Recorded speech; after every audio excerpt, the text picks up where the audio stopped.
says it's gonna rain. Don't worry, girl, it won't change a thing. Yeah, we still got plans tonight. We're gonna kick it, that's a given, baby, rain and shine. Leave your Sunday best at home. Be the last time you wear what you got on. Bikini top and cut off jeans. Baby girl, you know you're looking mean. She said, how we gonna make it through the mud hole? Won't you think you got swampers on my truck floor? It's about to get dirty in the dirty South. I'm about to show you what it's all about. But don't worry, it's a rowdy crowd. We ain't scared, we're still throwing down. We gonna tap, light that fire. We gonna crank that country. Pass that, and get thirsty. Let it rain, let it rain, let it rain. Well, it's about to get dirty.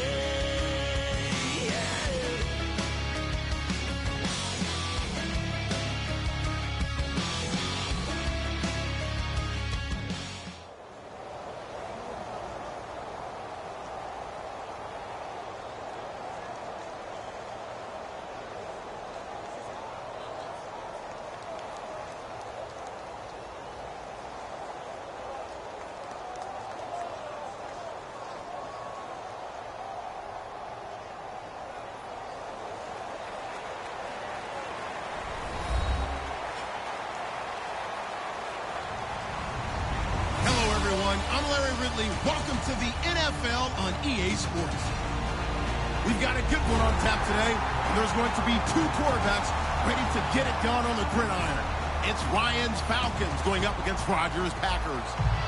With that, let's get you up to Green Bay, Wisconsin, where we welcome in our commentators, Brandon Godden and Charles Davis. Larry, from one of the truly iconic stadiums in the NFL, there's a look at Lambeau Field here in Green Bay, Wisconsin. Tonight, we've got a good NFC matchup in store between the Atlanta Falcons and the Green Bay Packers.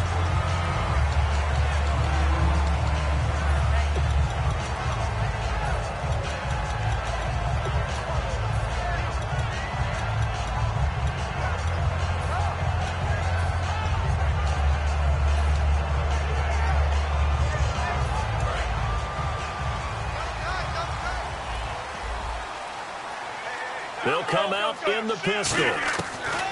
Rodgers now on first down. Over the middle, Rodgers has it. And they're able to get this one across the 35. And Richard Rodgers makes the grab, and let's face it, it's going to follow him the rest of his career. The Hail Mary he caught to beat the Lions in 2015 in Detroit, pretty memorable play. Those Lions fans, they just don't like you right now if they heard that. I didn't mean to bring it up to, pull the Band-Aid off the wound there. I was just trying to praise Richard Rodgers. Yeah, they're going to be mad at me. On first and 10, here's Rodgers. And it pops free. The collision there jarred the ball loose and brings up second down. And a wide receiver to watch in this offense, certainly Jordy Nelson. And most defenses watch him run past them. Jordy Nelson can run every route in the route tree and take it to the house. Unable to connect on the first down pass play. Now it's second down. Back to the air on second down. It's Rodgers. And Nelson's got it here right side. A nice pickup there of 11 yards, and it'll move the sticks. And the 2016 NFL Comeback Player of the Year was Jordy Nelson. He had a fantastic year after the knee injury in 2015. Well over 1,000 yards again. And once again, he was the #1 target for Aaron Rodgers. NFL high 14 receiving touchdowns. What dimension does he add that makes them so good on offense? Dependability as well as speed. Right? Jordy Nelson's the type of guy who can run any route you want, yet he can also take the top off of the defense, as we like to say, by running past people. It's a heck of a combination to deal with. Plus, Aaron Rodgers knows when he gets in trouble, he just looks for Jordy Nelson, and 9.9 times out of 10, he'll find a way to get open.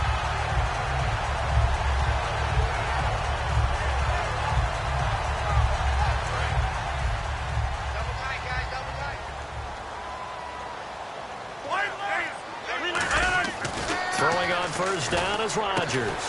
Over the middle, it's Jared Cook. 5 yards on the catch there, brings up second down.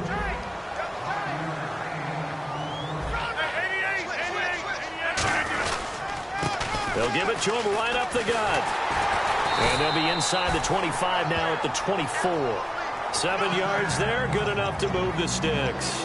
And that's a nice pickup of a first down on that second down run. And at that yardage gained, they can run that play on any down.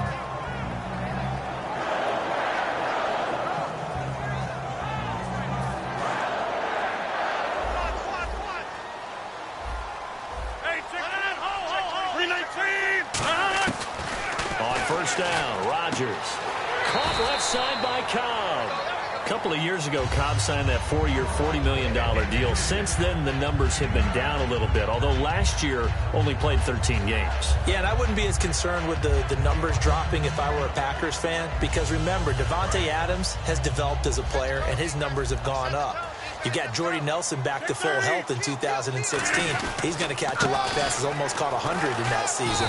Jared Cook at tight end. That's a new weapon Green Bay didn't have for a while. And don't forget, Randall Cobb spent some time as a running back when all the injuries hit the backfield. So his versatility is still a major plus for Green Bay.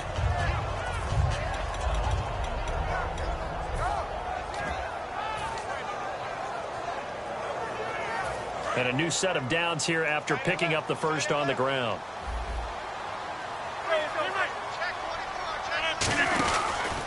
And they'll go ground game here with a tailback. And he's going to fight his way forward here for a modest gain. It's a pickup of 4, and it'll bring up second down. Not a run that you're going to write home about, but still a good first down run. That's what an offense calls staying on schedule.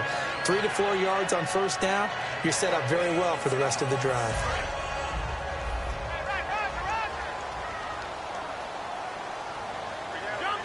And the D-line pinching together, must be expecting the run. And he's going to take it in. Touchdown, Packers. Ty Montgomery from 6 yards away. And the Packers take it right down the field and score on the opening drive. On is Mason Crosby for the point after. And it's good to make it 7-0 Packers.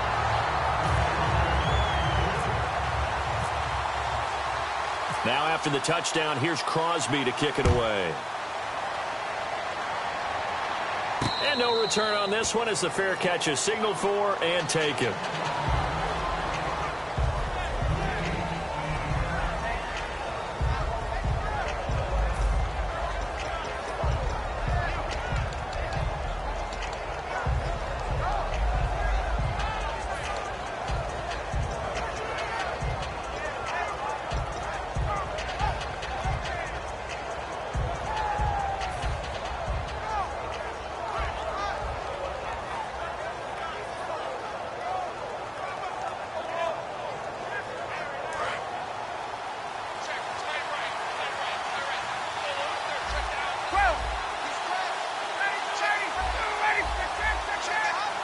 Sanu, the man in motion left.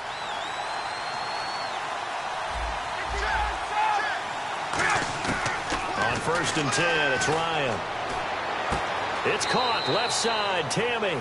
The completion good for 3, and it's second down. Here's the offense, and we talk about the tight end, Jacob Tammy. A lot of people thought of him as simply a safety valve receiver. He can be a primary receiver. Jacob Tammy shows better athleticism than what people expect. Sanu, the man in motion left. On 2nd down, Ryan. And this is going to be caught? No, they say it's incomplete. The Pro Bowl wideout Julio Jones is intended receiver. 3rd down here.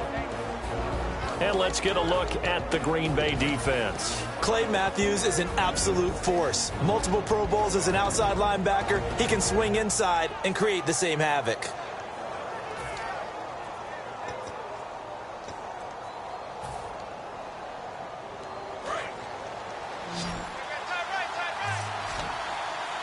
It looks like the Packers have added an extra DB on 3rd down. And the play clock's running down. On 3rd down, Ryan. And he's got Sanu. And he's going to have the first down at about the 38. They get 9 out of that one, and as a result, the drive continues. When you're playing a quarterback with some experience and some moxie, you enter the danger zone when you decide to blitz him, because if he's able to diagnose as he did on that play, he can hurt you downfield. He reads defenses so well, doesn't he? He really does, and the best part about that play for him, I don't think that was his primary target. I don't think so either. I think he had the read, figured out where the blitz was coming from, and went to a secondary target for a really nice game. And the back goes into motion. Throwing now, Ryan on first down. And nearly picked off there, almost intercepted. Instead, second down. Oh, man, that was close. The opportunity to change momentum, big play, right in his hands, unable to come down with it. A sigh of relief, no doubt, on offense if that fell harmlessly to the ground.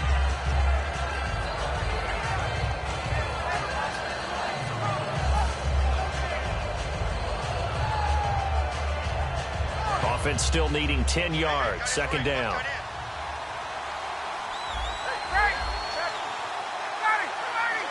Jones will come now in motion right. Play clock winding down. Second and 10. Ryan hit, and he lost the football. On plays like this where the ball comes free, it's often unusual for the team that lost it to get it back, because this is the quarterback. The ball gets away from him.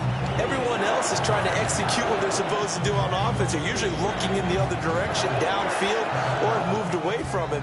In this case, though, a teammate is able to come up with the ball. So the offense puts the ball on the ground, but they pick it back up. Now they face a third down. And they'll send the tight end in motion here. The tight end changing his position. They'll need to get the play off quickly. They snap it at one. Now Ryan. He's going to fire one deep over the middle. And got his man complete. Alongside Charles Davis, Brandon Gaudin, it's the Falcons in possession to begin quarter number 2. And they're on the move here. They've got it 1st and 10. So after that big play, let's see if they can catch their defense maybe on their heels. In motion goes the tight end.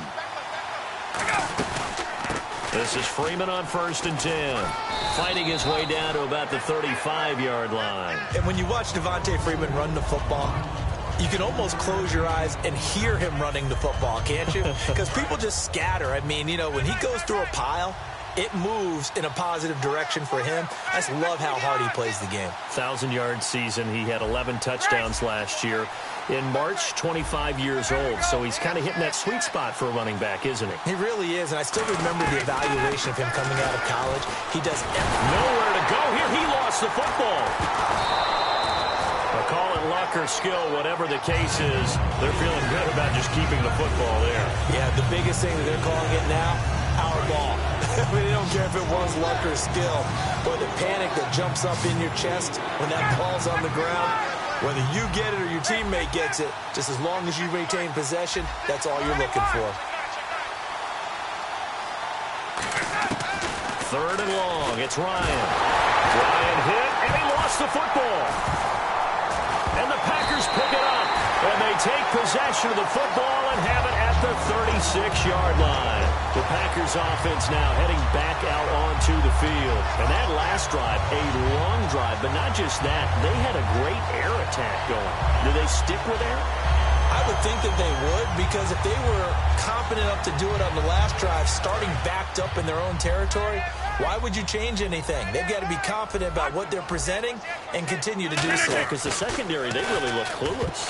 And that was amazing, because that drive went and went, no adjustments, and no big plays by the defense to knock the ball away.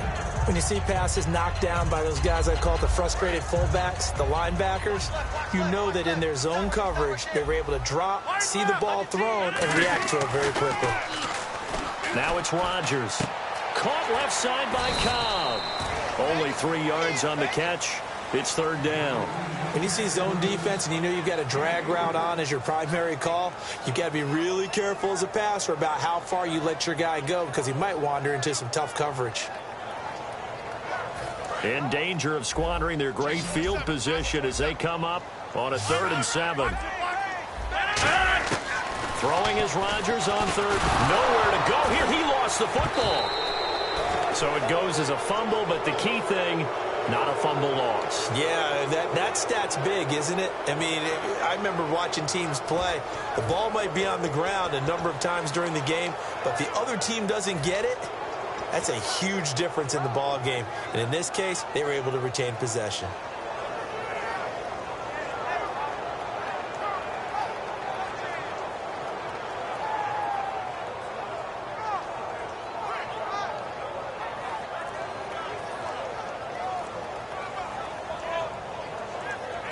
They're going to line up to go for this on fourth down. Rodgers stays on the field.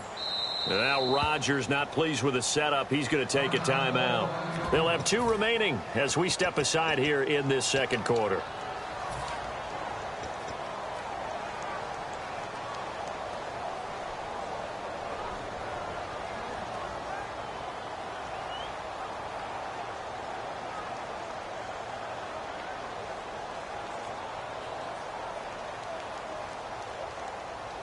And how about this? 4th and long, and they're going to go for it. They come out 5 wide, 3 of them to the right side.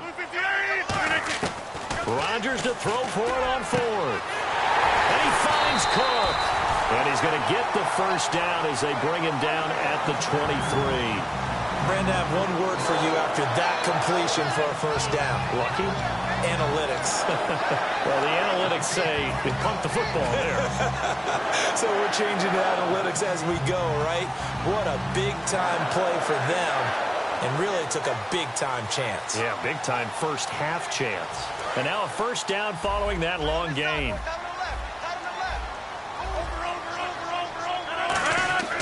Rodgers now on first down. Over the middle, it's Jared Cook. And down inside the 15, shy of the 10. And after that completion, you can understand why so many teams in the league are emphasizing speed on defense at every position. The tight ends have created so many tough matchups now. If you can't run with a tight end as a linebacker, this is going to be the result every time. Rodgers now on first down. That's complete right around the 8. The completion good for 3, and it's second down. 2 minutes remain here in the first half. We're back to Lambeau following these words.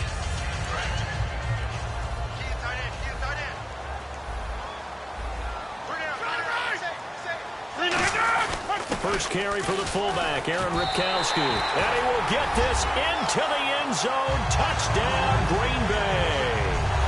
Aaron Ripkowski. An 8-yard touchdown run. And the Packers add 6 to their lead. Extra point try now for Crosby.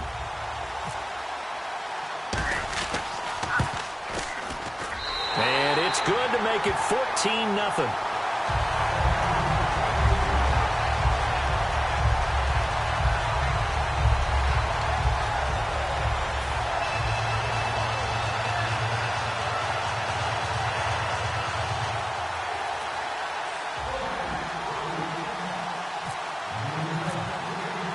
Now after the touchdown, here's Crosby to kick it away.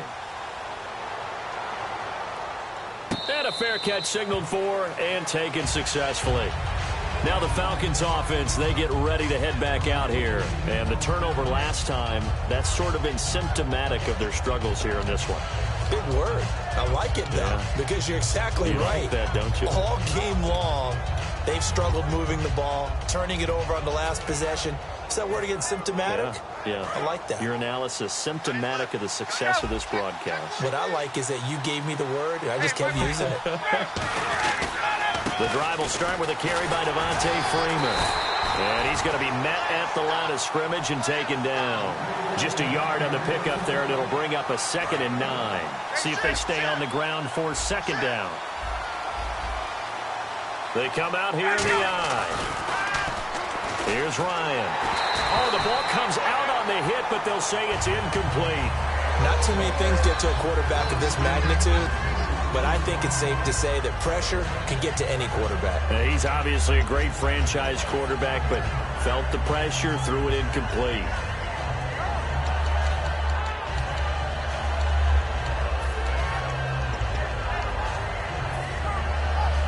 Incomplete pass on second down. Let's see what the offense draws up here on third. On third down, Ryan. And that's caught by Tammy. 12 yards there as they move the chains. Almost not fair. The big guy running the corner route, being able to lean and push and get to work. Now whistles come in. We're going to get a timeout here by the offense. It's just their first, so they'll have 2 remaining here before we get to halftime.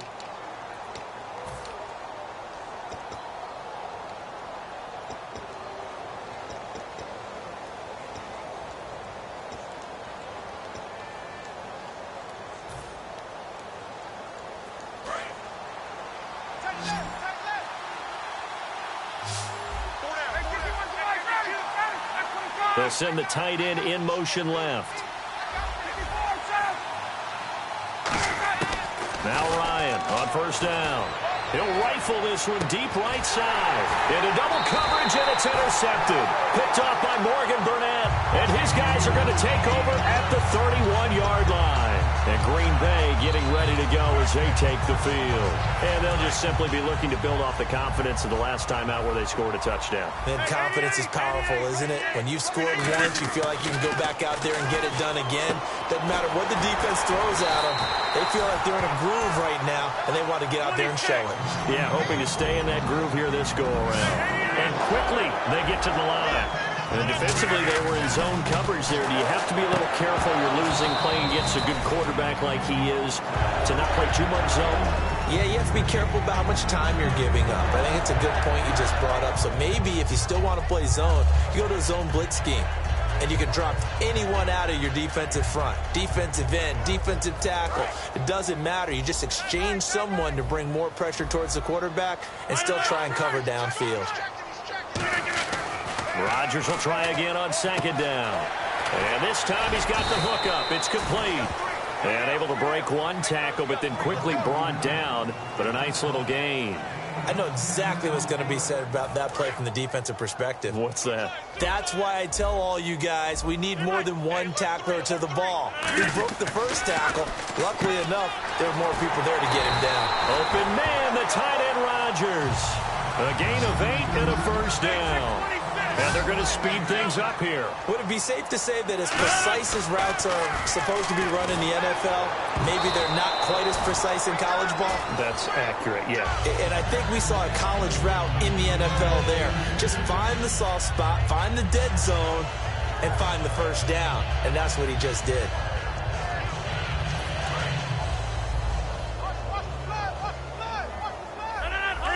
Again, we'll see the pistol here. Rodgers again here on 2nd and 10. Surveying the field. He completes it middle of the field to Janis. Now hold everything here. We're going to get a timeout by the offense. So that means they're down to 1 remaining here as we head toward halftime. So after that big gain, let's see what else the offense has up its sleeve. Into the red zone. It's Rodgers. And no escaping this time as he'll go down. They got him for a sack. They're going to hurry back to the line now. Now whistles come in. We're going to get a timeout here by the offense. And with halftime on the horizon, they'll be out of timeouts from here forward.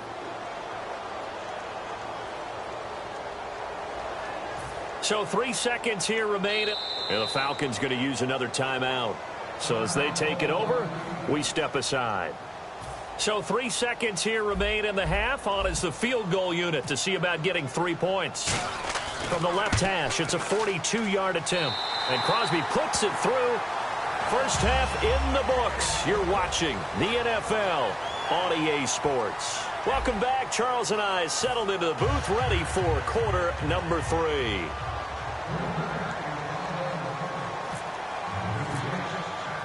Both teams appear ready for the fight ahead, and we resume action here in quarter number 3.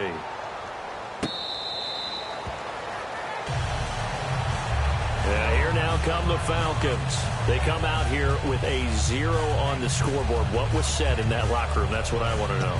I would love to have been in there because we often have the feeling that there's a lot of shouting, screaming, people upset. But typically, halftime locker rooms are a lot more clinical than that.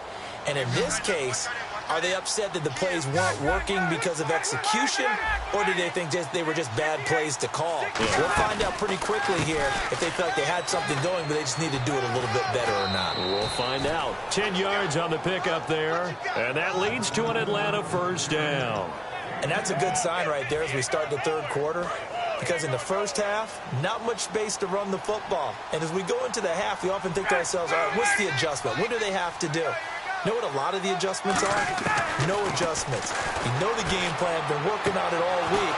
Maybe a little tweak here or there, a little bit better blocking, and now you're establishing the running game. And the play goes for 19 yards, gives them a new set of downs.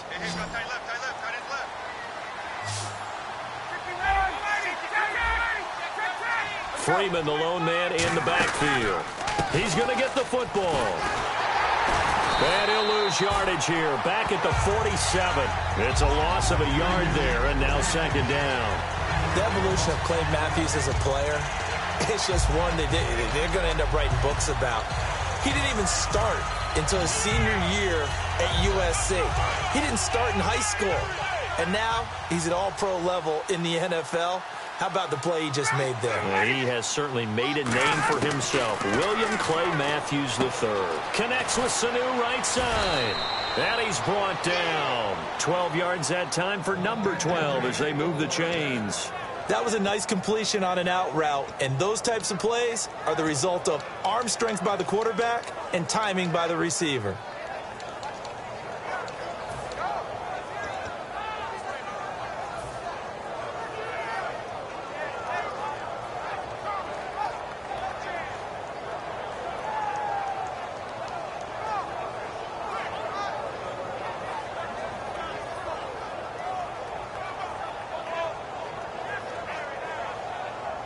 Fresh set of downs here. Watch 18, 18, watch 18.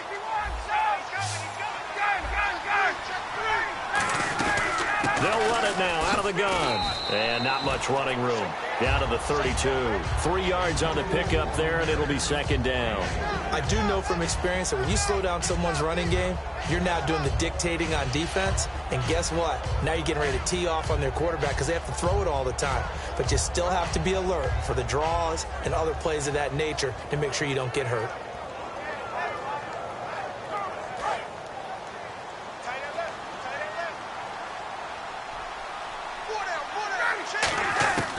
On second down, Ryan. And a hit jarred loose. It's incomplete. He was looking for his tight end, Jacob Tammy, there. And it's third down. Whenever I see a drop like that, I have to kind of take a step back and check myself a little bit.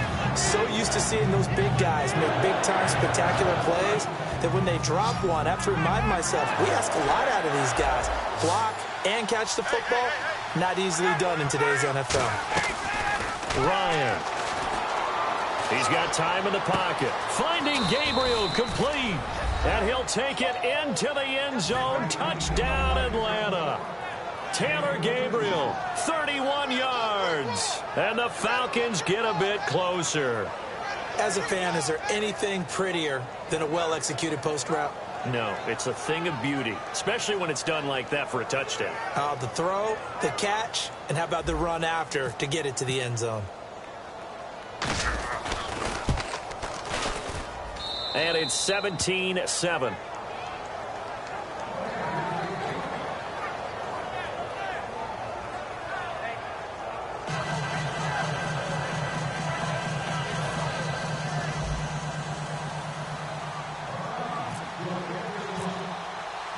Now after the touchdown, it's Bosher to kick it away. That's fielded in the end zone.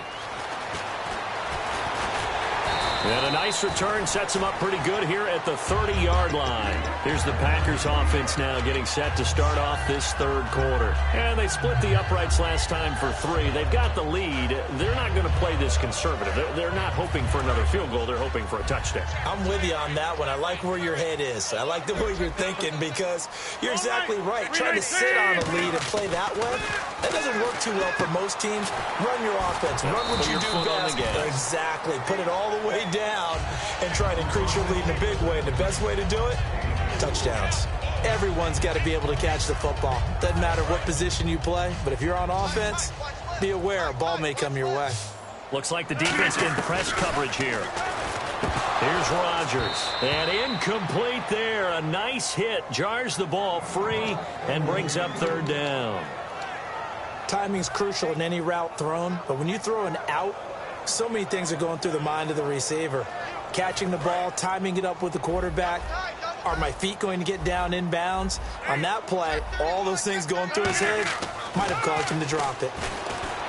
Rodgers now to throw. And he finds Cook. A really nice gain of 25 yards. And a good quarterback facing zone coverage. If he has just a little bit of time to survey the scene, that's what's going to happen. No doubt about it. If there's no pressure, he's going to continue to pick them apart because he'll have all that time to find someone open downfield. You can only cover for so long. So maybe they want to go to a zone blitz scheme, get a little bit more pressure. Remember when Carolina... Into a double team, and it's intercepted. Picked off by Robert Alford. And he'll bring this one back to the 29. Atlanta now coming out on the field. And they're going to need another score. Got one last time, but still down here. When you're playing catch-up, every possession becomes crucial, doesn't it? It's vital.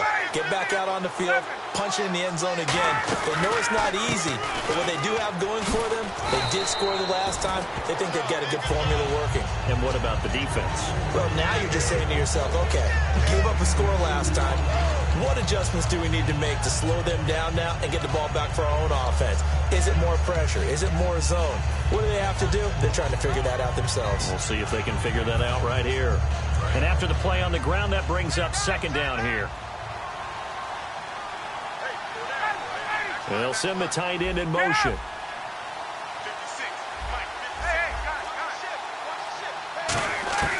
Now Ryan on second down. He's going to float this one deep right side. This is caught inside the 15. Touchdown, Falcons.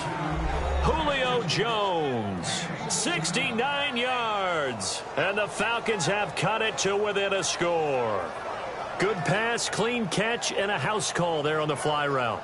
And not that much room to operate. So that tells you about his acceleration. We always talk about being able to go from 0 to 60 real fast. Took him less time than that to get the top speed and complete that play. And this is up and good to make it a 17-14 game.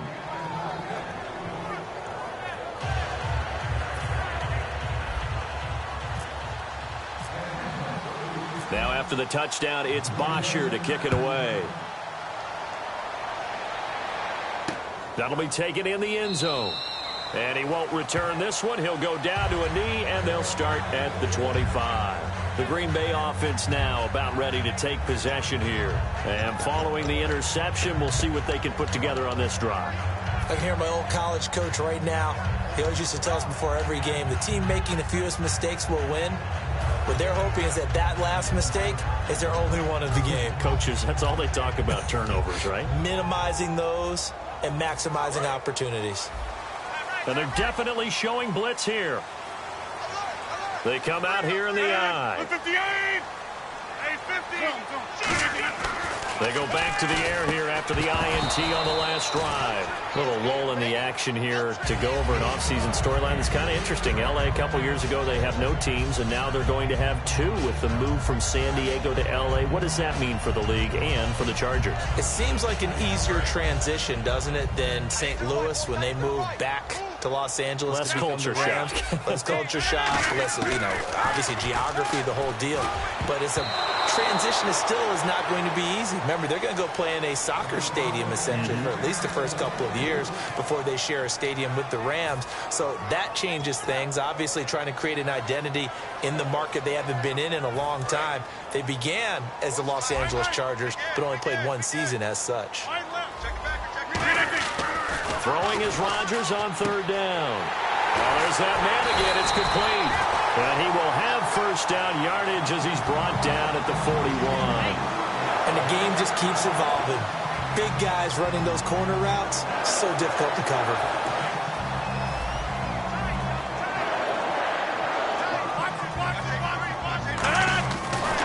And they'll run it here. And he'll push this forward only to about the 42-yard line. 2 yards on the pickup there. It'll be 2nd and 8. Back now at Lambeau. It's been a very hotly contested game to this point. Just a field goal separating these two teams as we get set for the fourth quarter.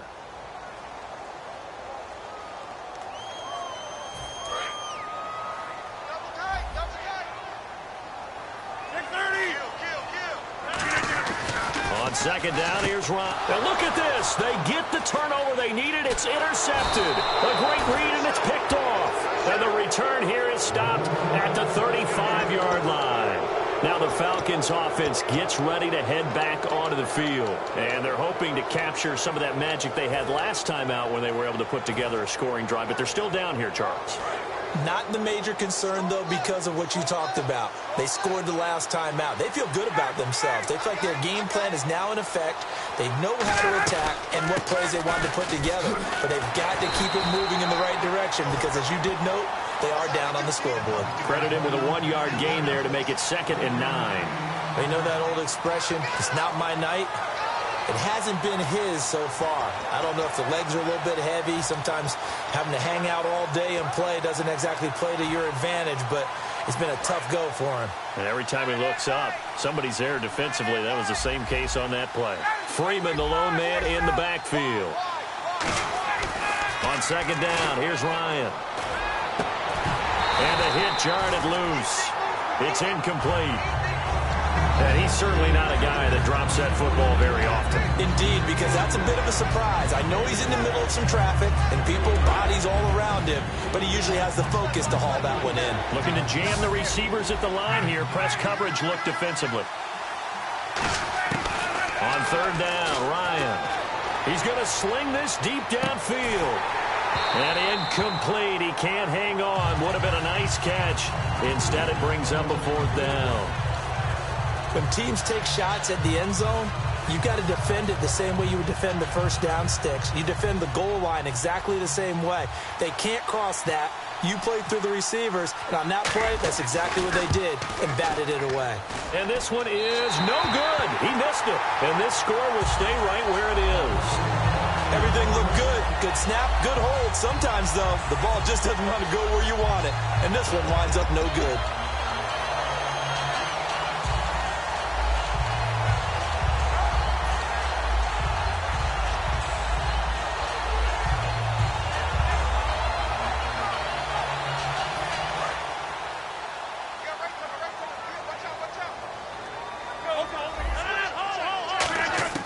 Trying to shake off the interception from the last drive. He'll look to throw.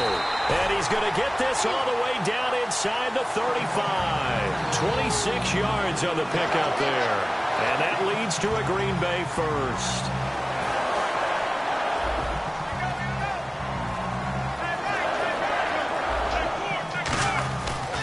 They'll give it to him right up the gut. Now that play is blown up, losing yardage back at the 35. No, not a good sign here. He is still down on the field. And he's obviously an integral part of this offense. Second down, offense behind the sticks here. 2nd and 13. Now Rodgers throwing on second down. In the middle of the field, he's got Nelson. And he'll be brought down at the 27-yard line. 8 yards on the completion, but now they face third down.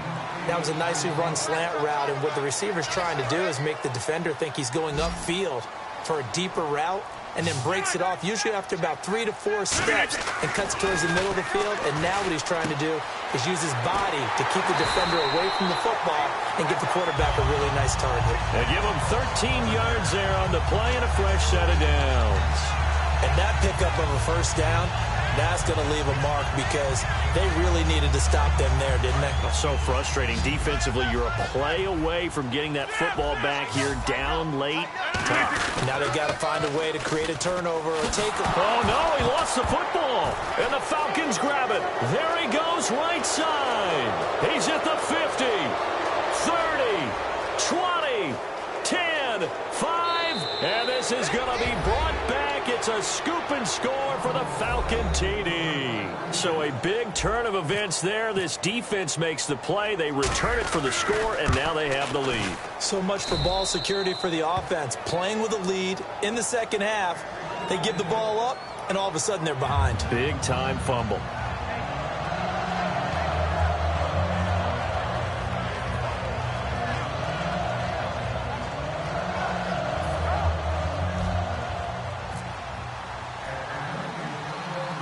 So here's the kickoff now as he'll get it again following that fumble return for a score. It's a short kick, taking it to 15. And they're going to start this drive in pretty good shape as they get it up past the 30. And Green Bay getting ready to go as they take the field.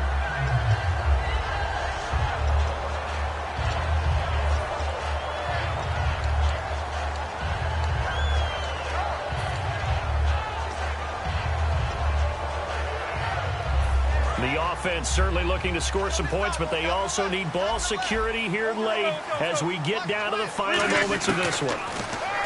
Now Rodgers looking deep downfield. And, oh, a crusher there as it's intercepted. Picked off by Jalen Collins. And they are going to take over right there at the 22-yard line. Here comes the Falcon offense now as they get set to take over here. Last time out, they had that long 50-plus yard field goal that they missed. And I'm sure on their sideline they're thinking to themselves, okay, do we still want to try one if we're in that position again? And I would dare say that the answer would be yes. They're going to have a lot of confidence in their kicker. But just to be on the safe side, I'm sure they told their offensive guys, can we get a little bit closer this time? Closer. Yeah, you know, I'd rather get in the end zone first and foremost. But if all else fails, less of a field goal attempt for him.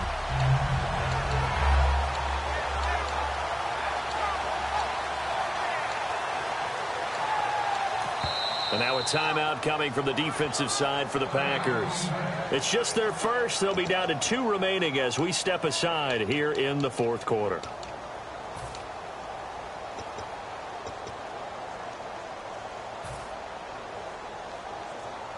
And the offense here just looking to stay in bounds, complete the short passes, and put this game on ice. Halfback sent in motion.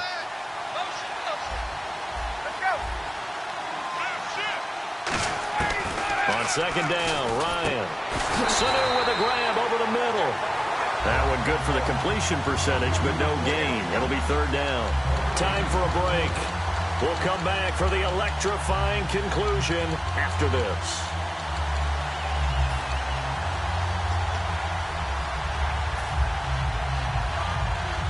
And they'll be in search of 11 yards here on third down. From the gun on third down, Ryan. And that's caught by Tammy. And he will have a first down here at about the 40. They call it a gain of 19, and it moves the chains. There's a completion to the tight end, and I think that we're looking at something out of central casting, frankly. Absolutely. I mean, size, the hands. The speed. I mean, can flat out run. You put that whole package together, you light up the eyes of an offensive coordinator, don't you?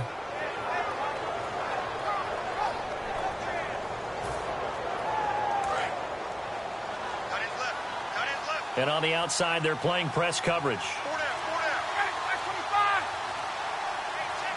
In motion, the tight end.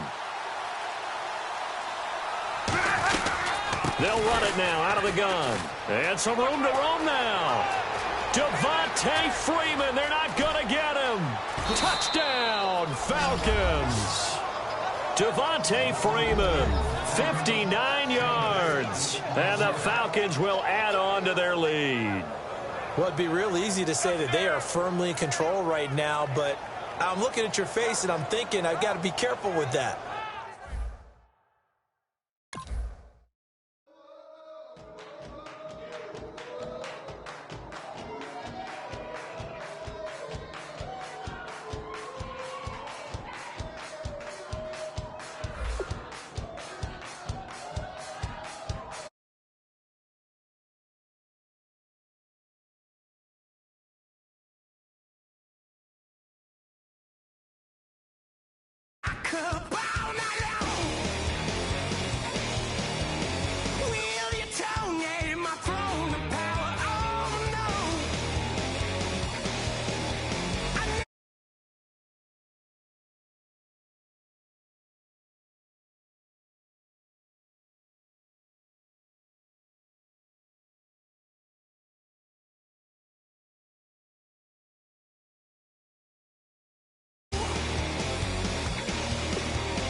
All up in my face, you're not from the clique.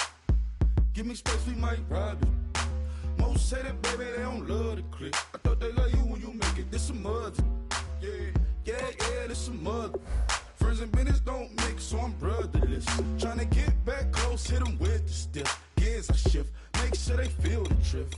Just caught the Benz, oh, with the tint. You should know, cause in every song I said, yeah, in every song I said, I'm just proud of my accomplishments. I'm a 400, I don't care at all. Have a head on. Heard you talking about I'm real, I'm fraud. Your kids and broad, they straight, you shouldn't care at all. Please tell me why you always leave. Why you what? Please tell me why you always leave. Please tell me why you always leave. Why you what? Please tell me why you always leave. Please tell me why you always leave. Why you what? Please tell me why you always leave. Please tell me why you.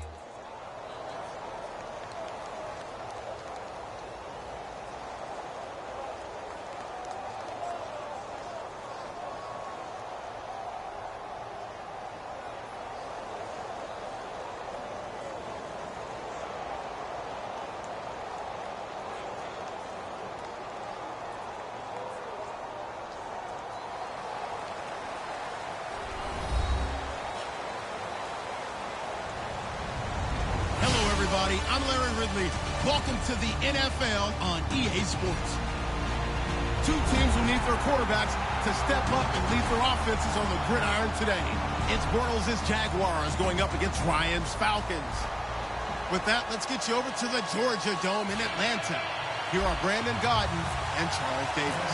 Well, there's a new building set to open adjacent to us to the south, but for now, they're still playing football at the Georgia Dome, and that's where we're located here in downtown Atlanta. Coming up, we've got what should prove to be a good one between the Jacksonville Jaguars and the Atlanta Falcons.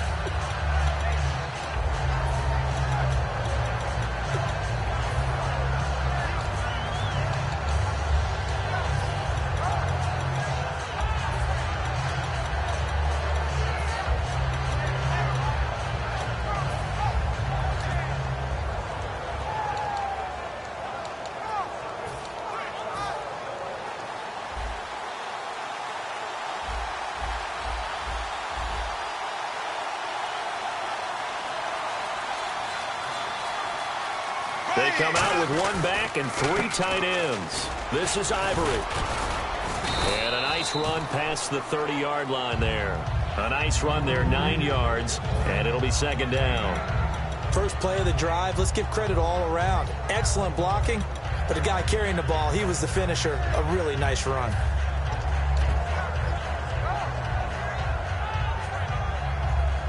Offense readies for a 2nd and 1.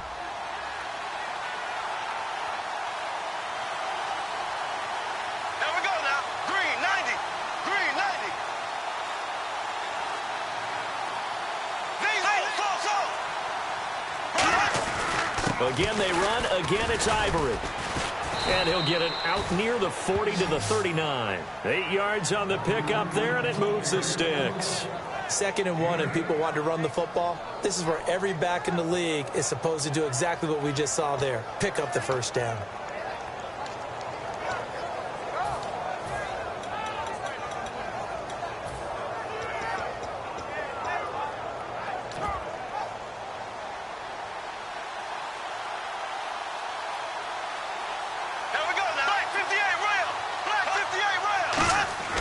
They go play action here on first down. And this one complete to Julius Thomas. Give him 9 there on the first down completion. Seeing that play and understanding just how tough it is to cover tight ends, especially the ones running around the NFL nowadays, makes me glad I didn't make it in that league. I would have had a really difficult time. But now you get to sit up here with me. Yeah, and that's fun, isn't it? And what a really nice gain right there on first down for them. Brings up a nice second down for them.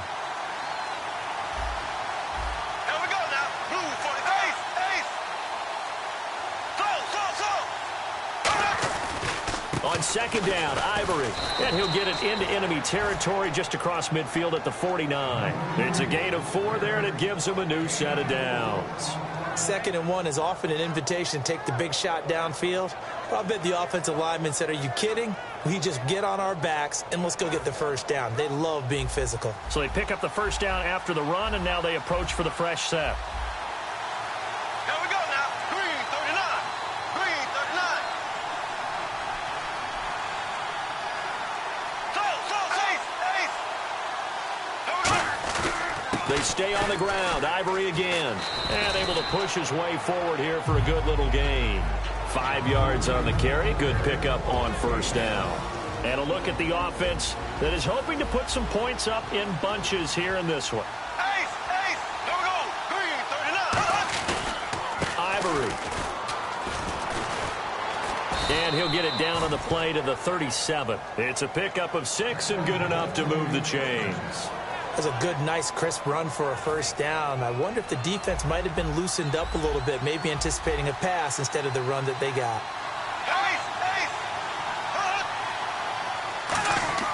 Now a play fake here on first down. Buying time to his left. And he takes a shot on the release as this will be incomplete. The veteran tight end Mercedes Lewis, the intended receiver. And here we go. We get to see the Falcons again on offense, a crew that last year scored 540 points, tied for 8th most all time. But my question is this, such a crushing Super Bowl loss in the offseason, does that set you back big time, or does that fuel and feed you momentum-wise going forward? It should fuel and feed you momentum-wise going forward, partner. That's exactly how it's supposed to react, and that's what you'll see in the Falcons locker room in the entire offseason. They'll talk about finishing, unfinished business, things of that nature. But we have seen where teams have not recovered from it. Remember the Rams? They got to a Super Bowl, got beat by the Patriots, didn't get back there again. The Broncos in 2013, number 1 offense, number 1 scoring offense. They didn't get back in 2014, but they did in 2015. So you can recover from it. And the 8th play on this drive coming up.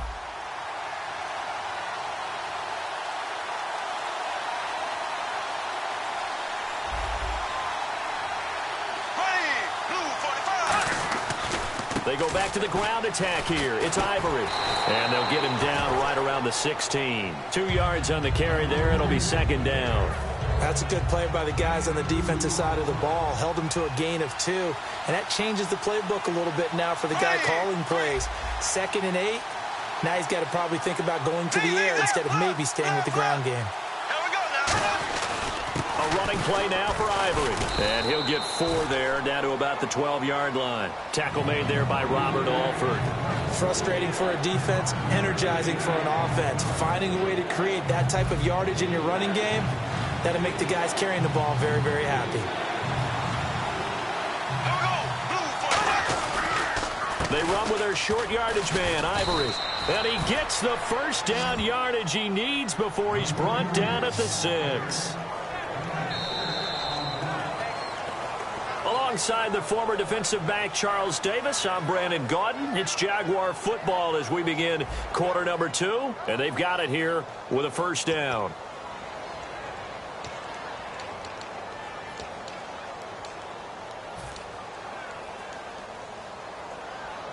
Well, just play after play after play on this long drive for the offense.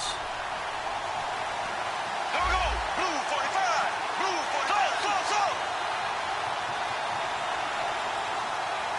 Left.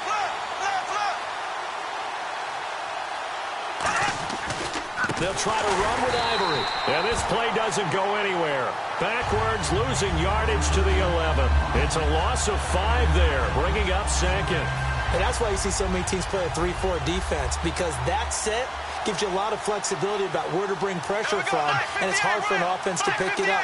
Left side, right side, up the middle, especially with some really flexible linebackers. Throwing is Bortles. And he fires one that's intercepted. It's Desmond Trufant. Well, they thought they were going to break the tie. The defense had other plans. They were already in field goal range. But boom, an interception. I don't know if this was a case of being a little bit too greedy with the opportunity to put points on the board, but give credit to the guys on the defensive side. Hung in there, battled, and made a key play. Shift together here from the D-line. Let's go. They'll run with Freeman here to begin the drive. Give him a couple on the carry there, 2nd and 8. One thing that I observed when Dante Fowler was coming out in the NFL draft, how hard he played the game.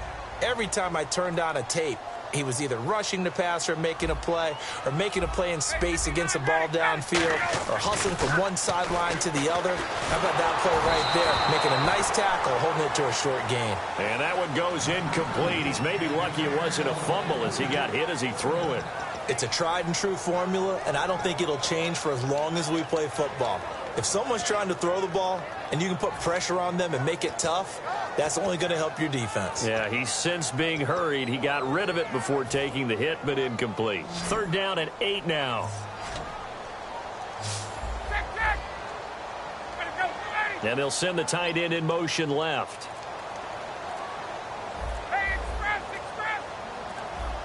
Time running out here on the play clock.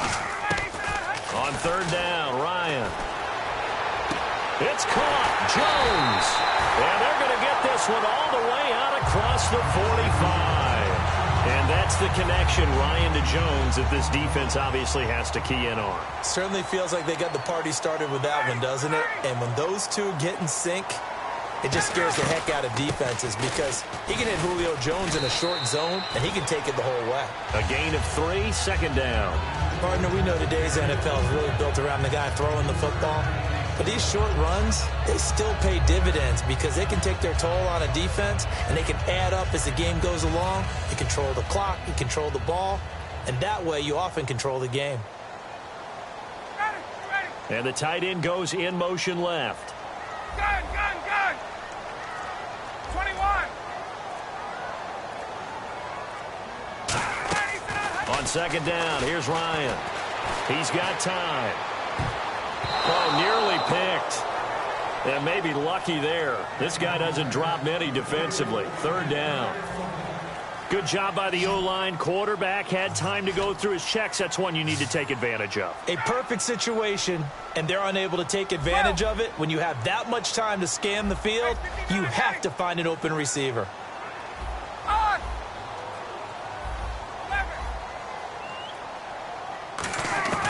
From the shotgun, Ryan. Jaguar pressure and a Jaguar sack. Malik Jackson able to get him down for a loss of 11 on the play. And it'll be 4th down.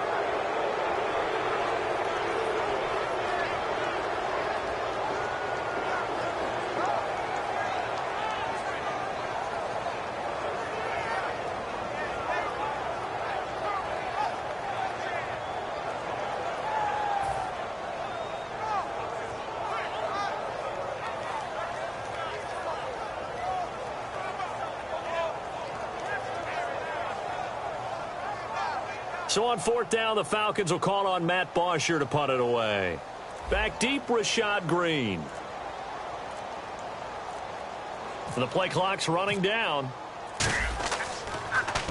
And the kick's away as he angles this one for the sideline. So out of bounds on the punt, and the spot will be, the side judge says, right at the 35-yard line here. And out now comes Jacksonville as they get ready to go. Looked like they had something going last drive. Then the interception happened. Will they recover? The memory they need to keep with them is that they did have something going. They were moving the ball on offense, had a nice sequence going. Don't worry about the others. Now he's hit, and Bortles fumble. It's loose, and the Falcons grab it. And now the rookie's free. And this is going to be brought back. It's a scoop and score for the Falcon TD. It gives some kudos to the defensive coordinator, I think, here. They bring the blitz, they dial it up, and it turns into 6 points for them. It's so nice to hear you actually give kudos to the defense. It is so nice. You're such an offensive guy like that. I love it. He dialed things up, and boy, a big play resulted for his guys. Well, you like the credit to the defense there, right, my friend? Yeah, do I ever? And you can bet they're preaching 2 hands on the ball here as the kick's away following that fumble return. That's fielded in the end zone. And with a new rule, that decision to bring it out will cost him about 5 yards as he only gets to the 20. And out now comes Jacksonville as they get ready to go.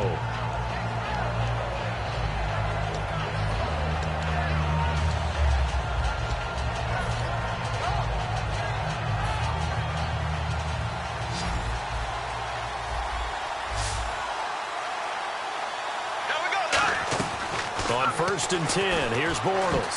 And it's incomplete. That incompletion, Charles, gives me a chance to put you on the clock real quick. NFC teams last year that did not make the playoffs that might make a push this coming year. Well, 3 that come to mind right away that we thought were going to be in 2016. Minnesota, remember the start they got off to before that didn't work out so well for them. Arizona, we thought they were a lock to be in the playoffs. In fact, many of us called them Super Bowl contenders. And Carolina, the defending NFC champs going into last season, they didn't make it. So I think that all 3 could return to former glory. I'm going to give you one way off the pace here. You ready? Let's go. The Los Angeles Rams. Ooh. They get the young quarterback going, and that defense continues to live up to expectations. They could make a real strong push in the West. They've got the D. You're right. They just need the O. Possible run anticipation here as the D-line sandwiches together. Looks like the defense in press coverage here. On 1st down, this is Ivory. And he's going to fight his way forward here for a modest gain. He'll get a nice chunk there on the 1st down run, and it's 2nd and 4. And the offense moving quickly to the line. To throw, it's Bortles. Looking for Hearns, and it's intercepted. Picked off by Robert Alford. And his guys will take over at the 30-yard line. And the Falcons now making their way back out onto the field. And a tight game after punting last time. See if they can get something going on this drive. As they head to the field now, with the game this close, you've got to feel there's a sense of urgency for them going on offense right now. But they have to do it without letting panic creep in and affect their play. Now Ryan going to give it to Freeman. Looking to find a lane, but he can't. Reined in at the line of scrimmage. And now the Jags defense deciding to call a timeout. It's just their first, so they'll have 2 remaining here before we get to halftime.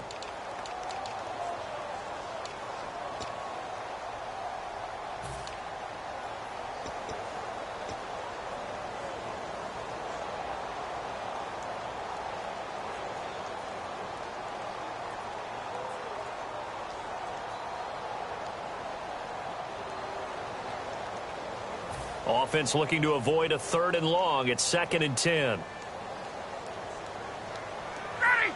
In motion comes the tight end left.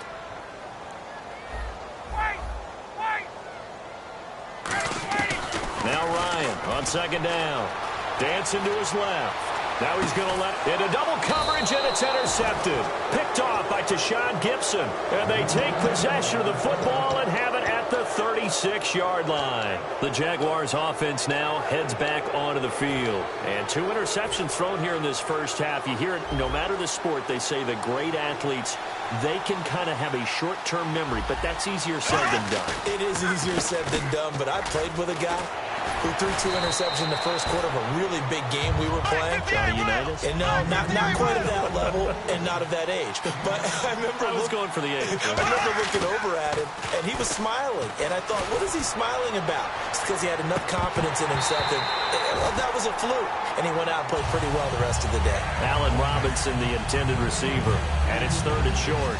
And when all else fails as a defender, when you're not there in the coverage, your best friend is exactly what we saw there. A big play shot taken by the offense. Unfortunately, it ended in a big drop. 3rd down. Here's Ivory. And some room to work. And he's got the 1st down yardage before being taken down at midfield. Call it a gain of 7, and it gets him a new set of downs. Offense comes to the line now, 1st and 10. From midfield, here's Bortles. He's going to loft one deep left side here. And it drops down incomplete. Thought he might have had it. Instead, 2nd down. One thing I know from experience is that when the deep ball is thrown and you're the defender, you've got to fight that little bit of panic that emerges. You've got to play the ball really well. It's a 50-50 jump ball play. And guess what? They took a shot. How are you going to win it? And in this case, they managed to get it done. Now Bortles. Oh, look at Thomas wide open. And he's brought down. 15 yards through the air and a 1st down. So much goes into a successful play, doesn't it? How about that play action there? Freezing the defense just enough to bring the tight end free downfield for the completion. He couldn't quite hold it. Got hit. Ball pops out. Incomplete. today's NFL, these big guys are featured receivers. They move them all over the place to try and find good matchups, and they had one. They were just unable to complete the pass. They run the counter to Ivory, and this play will be blown up. He'll lose yardage back at the 38. He'll wind up losing 3, and now it's 3rd down. They tried to run the counter, just that the defense wasn't fooled. And when they're not fooled, you see the end result, because what you're doing there, you mentioned the counter. You're using your offensive linemen sometimes to pull or move to influence the defensive front to go in that direction and create the space back in the other side and block it appropriately. But you're exactly right. Now hold everything here. We're going to get a timeout by the offense. And with halftime on the horizon, they'll be out of timeouts from here forward. So on 4th down, on comes the Jaguars' Jason Myers now for the field goal try. It'll come from the right hash. It's a 47-yard attempt. And Myers able to knock it through. And they are on the board, but still trailing. It's 7-3. So a field goal here. They're still down, but they put a dent into that lead before the break. And that's got to feel good, because now they've seen that they can put some more points on the board, and that gives them a whole second half to get back to where they want to be, and that's in the lead. It's a short kick, taken at the 15. And they're going to start this drive in pretty good shape as they get it up past the 30. So out come the Falcons now. And from this spot in the field with the clock where it's at, you think we're just going to see a knee and that's it? And I think in this situation, that's the proper play. But we do know there's some risk takers out there that may want to take one more shot before the clock runs out. And you see the clock almost empty, so this is likely the last play in the second quarter. And some changes here as the D-line separates some. They'll run it now out of the gun. And he'll be limited to a short gain up to about the 34-yard line. That's it for the first half. 2 more quarters to go. We'll have plenty more to see after the break.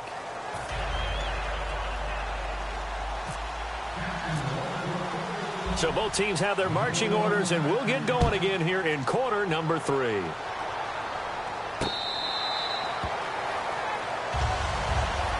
Here comes the Atlanta offense now ready to take over here. They have the lead now. They'll be looking for some separation here as we begin the third quarter. I like the way you term that, because now I think they go a little bit deeper into their playbook. They like what they did in the first half. That worked okay. But in order to get the separation that you just talked about, change things up a little bit. Change your tendencies. Try and hit them a little bit more with some things they didn't see in the first half. We'll see if they do just that. Throwing now, Ryan on first down. He sets to fire deep. And now this is intercepted. My goodness. Picked off by Jonathan Cyprien. And his guys are going to take over at the 39-yard line. A look at the offense now here, coming back out on the road for their first possession of the second half. And last time able to get 3. It's not what they wanted. They wanted 6, but they got at least something. They mustered something out of the drive. They'll take it. I like the way you've described it. Not ideal, but they'll take it. Anything to put some points on the board. But this time on offense, they don't even want to see the field goal kicker trot on the field. They want that ball in the end zone. Yeah, they'll be going for 6. So the offense has it 1st and 10. And the D-line pinching together must be expecting the run. They'll run it now out of the gun. And able to push his way forward here for a good little gain. Yeah, give him 4 yards there. It'll be 2nd and 6. And they're going to hurry back to the line now. I always like to talk about defense in terms of levels. First level defensive line, second level linebackers, third level. And this is caught. A big 3rd down play there for the Jags. 41 yards. Defending a deep route, even when it's thrown on time, is very difficult. But when he's able to maneuver outside of the pocket, that's almost unfair. He's bought extra time. His offensive line has protected him. And now when the ball's in the air, the guy downfield has a chance to make a better adjustment. That's just wrong on every level as far as the defender is concerned. And Bortles going to sneak it. And he's going to get hit at the line of scrimmage and driven backwards. They'll say no gain on the play, and it'll be 2nd and goal. And now they're in the hurry-up. Bortles will keep it. And he'll take this into the end zone. Touchdown, Jacksonville. Blake Bortles Davis taking it in. And the Jaguars have taken the lead. And the sneak works on 2nd and goal. They didn't wait until it was 4th down to try and get him across. No, and I think if you're the QB, you like these plays, don't you? I mean, you want to hand it off sometimes, but also prove that you can get it in there as well. Yeah, it makes you really part of the gang, doesn't it? It makes you part of the crew, and it really bonds you with those big offensive linemen because then you get to celebrate with the big fellas.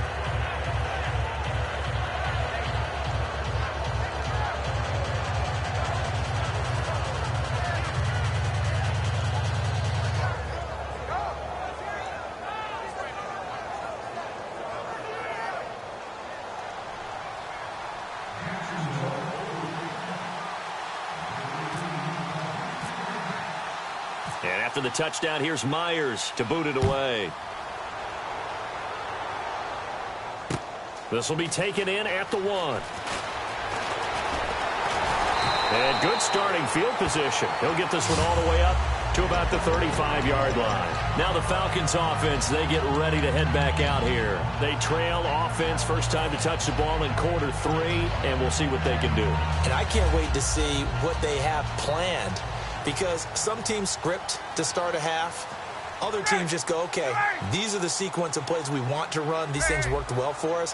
And sometimes they throw in that big chunk play right away. Shocker. Try and get after them early and try and create a big play to give themselves some momentum. See what they have up their sleeve. The left side completion to Jones.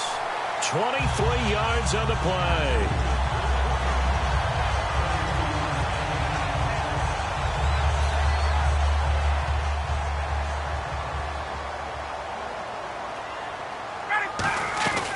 They'll run it now out of the gun. And very little there. He might have gotten a yard. Yeah, I think he got a yard to the 41. Dante Fowler in on the stop. Well, so many times we look at a short run and we praise the offense for trying to set the tempo and establish things. But the defensive guys, hey, they just won the battle there. It wasn't a big run given up. They don't always have to absorb the body blows. Sometimes they dish them out themselves. On 2nd down, Ryan hits his target. It's Taylor Gabriel. And brought down, but not before they're inside the 25. Never make the mistake that the slot receivers, especially the little guys like we're watching here, are just quicker than fast. A lot of them combine quickness and speed, and they catch a lot of footballs, as we just saw there. First down and 10 now for the offensive group.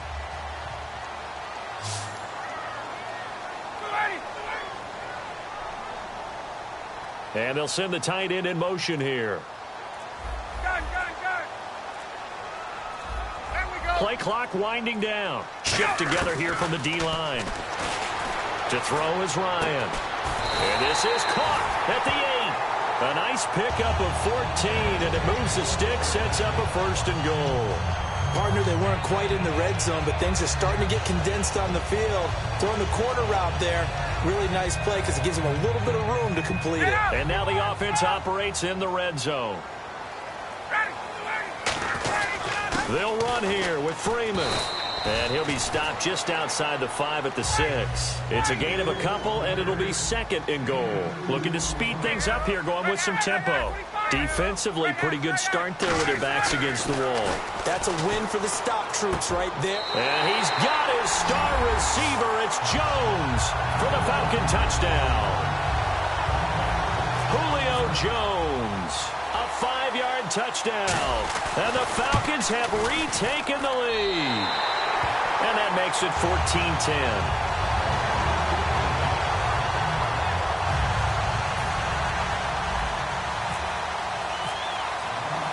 Now after the touchdown, it's Bosher to kick it away. This is fielded a couple yards deep. And he'll get across the 20 before he's brought down at about the 23-yard line. And out now comes Jacksonville as they get ready to go. Last time they were out, they scored. Still trailing here, though, so some work to do. But it's okay in terms of mindset. Because they scored the last time, they're not quite as worried about being down on the scoreboard because now their confidence is a little bit higher. They feel like they've got something going, and they feel like they can attack again and put more points on the board. Are you scoreboard? That's caught inside the 20. Touchdown, Jaguars. Allen Robinson, 76 yards. And the Jaguars have retaken the lead. The quarterback dropped, had the deep ball in his eyes, threw it out there. Perfect pass. Really nice play. Is that the one they drew up for us in their production meeting and told us to be on the lookout for? Yes, it was. Boy, I think that he threw it better than they drew it up. That was fantastic. And after the touchdown, here's Myers to boot it away.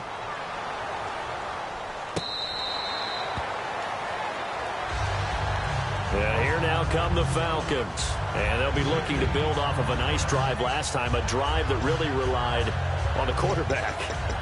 Making good decisions, distributing the ball well, distributing it accurately, keeping it away from danger. A really nicely run drive. But now the defense, what adjustments do they need to make in the passing game?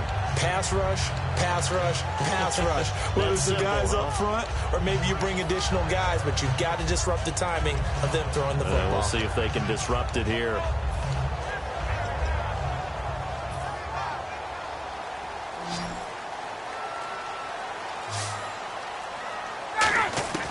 Now Ryan on first down. And it's complete to Jacob Tamme. And they get him down, but not before he takes it across the 40-yard line.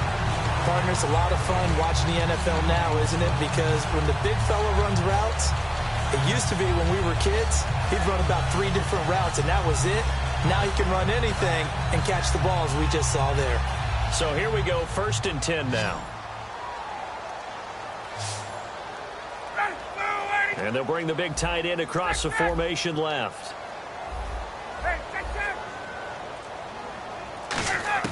On first down, Ryan. This one complete to Mohamed Sanu. Give him 9 there on the first down completion. I know we just saw a nice throwing catch, but how about the big guys up front buying that time? Yeah, that's exactly what they did. They created time and allowed the space to happen, and it turned into a really nice play. They give it off here to the tight end. And he'll get it down to the 47 here. Back now in Atlanta.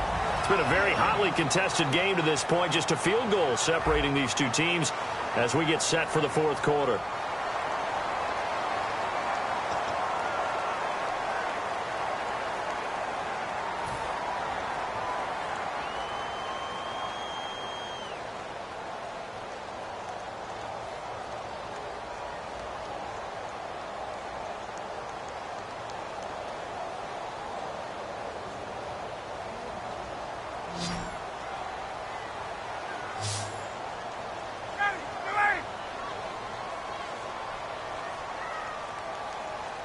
They'll send the tight end in motion left.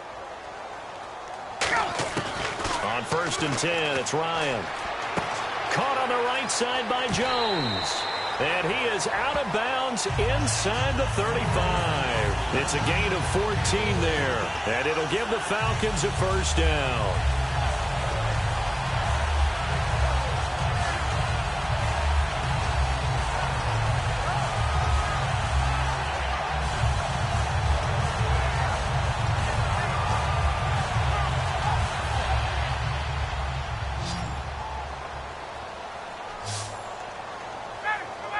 In motion goes the tight end. They'll need to get the play off quickly. Ryan. That is caught right at the 10-yard line. It goes as a pickup of 23. And the Falcons are going to have a 1st and goal. Well, we know he's got the speed there. He needed the speed and the hands. A great catch. And because of that speed, you have to respect it as a defender. So you have to either play off or make sure you're somehow in contact with him. And he's able to do exactly what you said. Use the speed to his advantage and go up and get the football. That's a big-time play right there. Give him 9 yards on the carry there. A good run. And now 2nd and goal.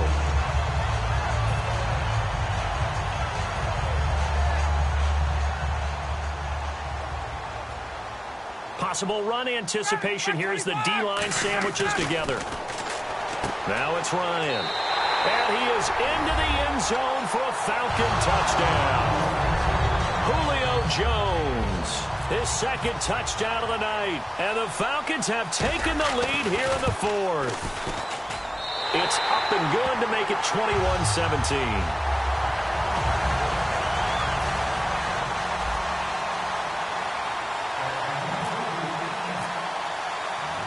Now after the touchdown, it's Bosher to kick it away. This is fielded a couple yards deep. And he'll take it up past the 25 to the 26-yard line. And out now comes Jacksonville as they get ready to go. And last time the formula was pretty simple. One-play drive, long pass. That maybe they just want to do that again, right? And that's exactly how you want to draw things up. Whether it's on your grease board, right, in your playbook, one-play drive is exactly what you want on offense. What they have to be careful of is not having a letdown. It was real easy last time. They can't expect that going forward. Yeah, we'll see if it's that easy here.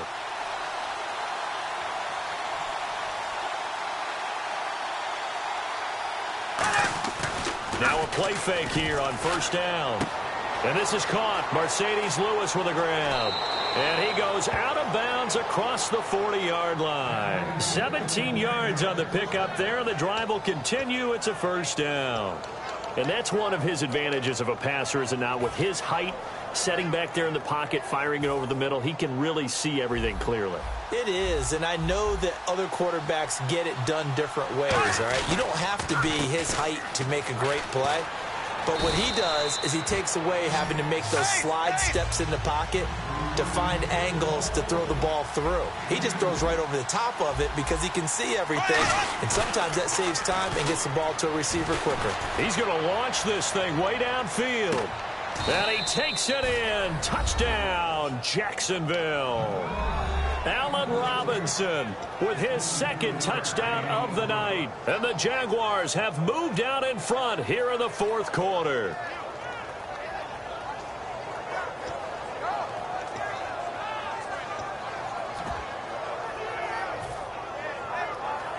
Now an important extra point here to stretch this lead to a field goal.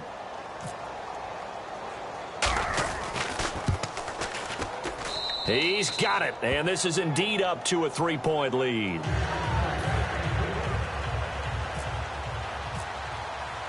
And after the touchdown, here's Myers to boot it away.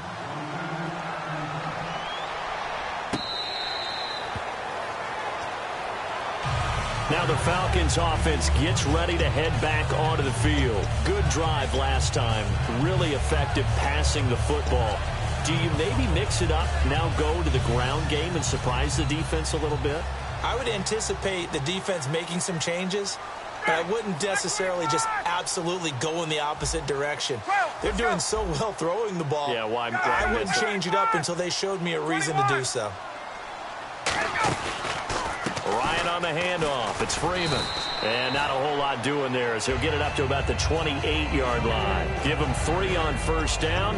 It'll set up a 2nd and 7. Some of the most unselfish players on any football team, defensive tackles, because we ask them to just eat up blocks and allow other people to make tackles. But when he can make a play himself, as we just saw there, that's a big day. Here's Ryan to throw. And incomplete there. A nice hit. Jars the ball free and brings up 3rd down. We know it's not an easy job to go out and catch passes when people are trying to tackle you and knock the ball away. But the bottom line is, that's a pass he's got to have and a pass he should have caught.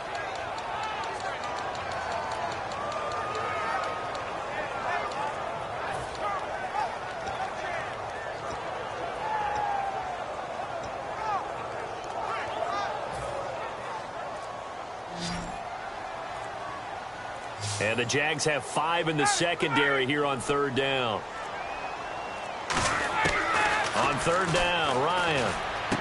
Got a man, and he hits him in stride.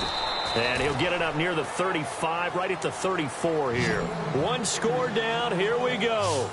They're going to go for it here on 4th down.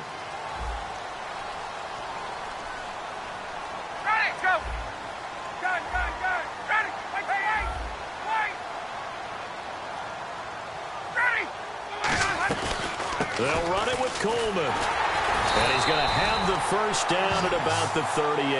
It's a gain of 5. And they're able to pick up the conversion here on 4th down. I tell you, on 4th and 1, when you're way back on your side of the field, I thought this might just be an attempt to draw him off and get the first down that way. But they were going for it the whole time, and they wind up getting it.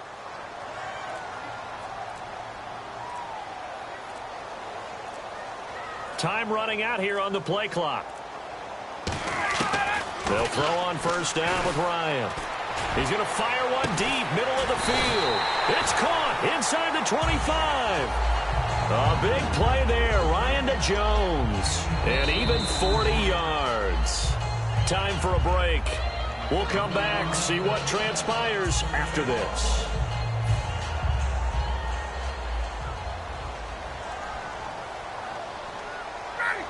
They'll send the tight end in motion.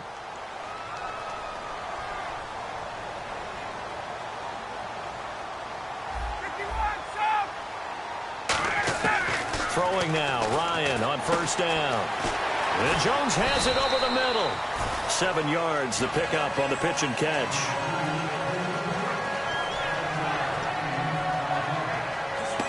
Second down now after the pass completion.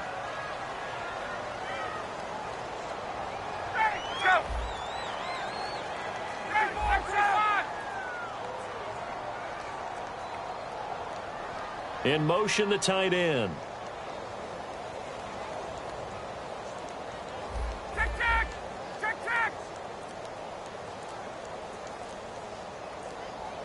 And the D-line pinching together, must be expecting the run. Back to throw. And he can't hang on. That's definitely going to be one he wishes he had back. Incomplete in the end zone.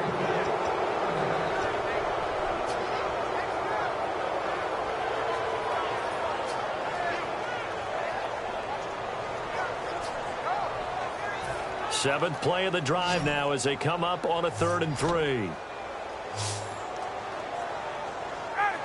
They'll motion the tight end across the formation.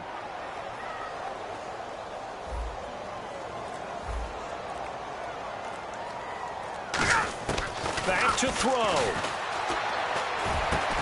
And he couldn't hang on to it through the contact. Incomplete. Looked like they had an opportunity for a big play across the middle, but he didn't have the concentration or the focus necessary and dropped it before he could haul it in.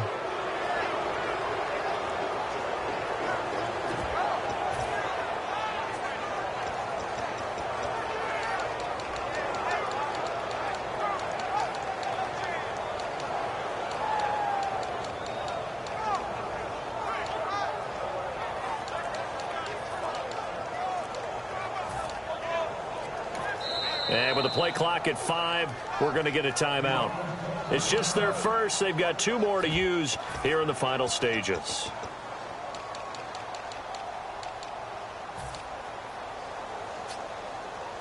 Now the offense is not leaving the field. They're going to stay out and go for it on 4th and 3.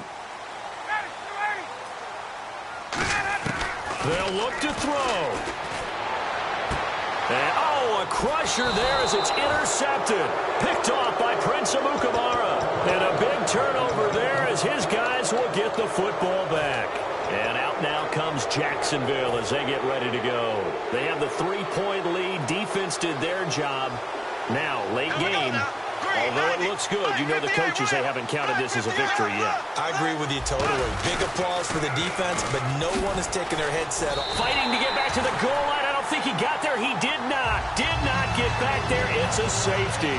So, Charles, that's Exhibit A for the danger of running a toss play this close to your own end zone. And how well was that defended? Someone was able to come up and set the edge. You can't go around him, and this time he was left with just nowhere to go. Here comes the Falcon offense now as they get set to take over here. They're only in need of a field goal, a decent amount of time on the clock. So tell me if I'm wrong. You don't have to be too panicked here. No, not at all. I agree with you. And this is where your preparation and your confidence comes into play. They've worked on these situations. Yeah, they practice this all the time. They practice it all the time. They know what they want to get done. And in a lot of cases, the great competitors, they love this situation. They think they can go ahead and get it done. They practiced it. We'll see if practice makes perfect. Just a yard on the first down carry, so it's 2nd and 9. And now it looks like they're going to be in the hurry up. He's back to throw. And he gets this up across the 35 before he's out of bounds. 5 yards on the pickup, and they're going to face a third down. He's been a busy man here in this one, and they're showing off some nice footwork to stay in bounds. And with those types of catches and the volume that we've seen in this game, wouldn't you keep him busy as well? I would. Of course. You got to keep throwing it to him. He keeps making plays. An extra defensive back in the game now here for 3rd and 4. The tight end in motion right. 59, ready. He'll look to throw. It's caught. Jones. And he's got a first down as he's up to the 48. Now whistles come in. We're going to get a timeout here by the offense. That'll leave him with just 1 remaining in this 4th quarter of play.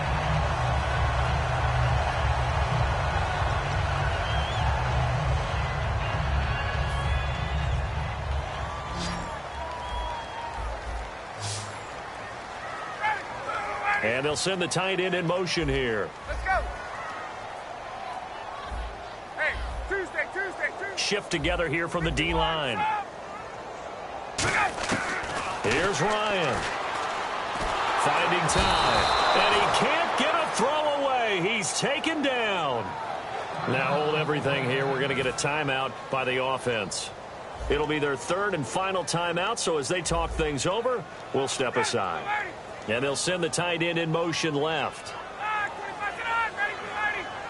Hey, let's go.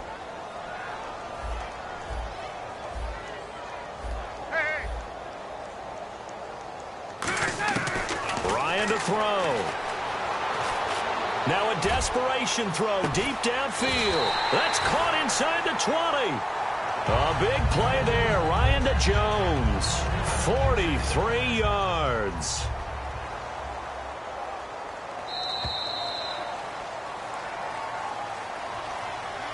Well, going into the final play of this game, they knew that they needed some type of a miracle there at the very end, but they couldn't get it done. However, we were treated to really a spectacular affair.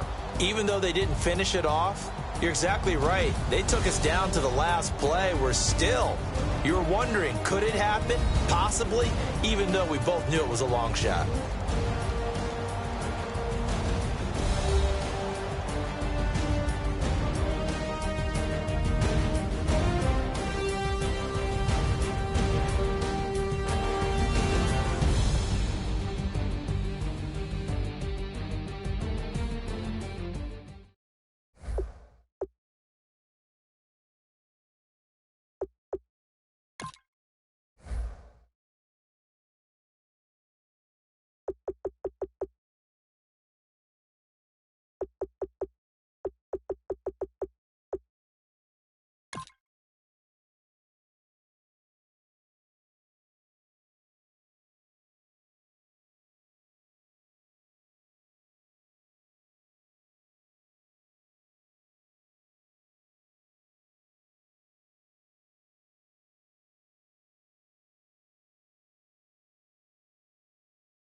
everybody. I'm Larry Ridley. You're tuned in to the NFL on EA Sports. Tonight's matchup features two quarterbacks who will be trying to lead their team to victory. It's the Rams going up against the Falcons. So let's get over to the ATL, Atlanta. Standing by our commentary team of Brandon Guyton and Charles Davis. Larry, we are just off of Centennial Olympic Park Drive at the home of the Falcons since 1992. It's the Georgia Dome here in downtown Atlanta. Tonight we've got a good NFC matchup on tap between the Los Angeles Rams and the Atlanta Falcons.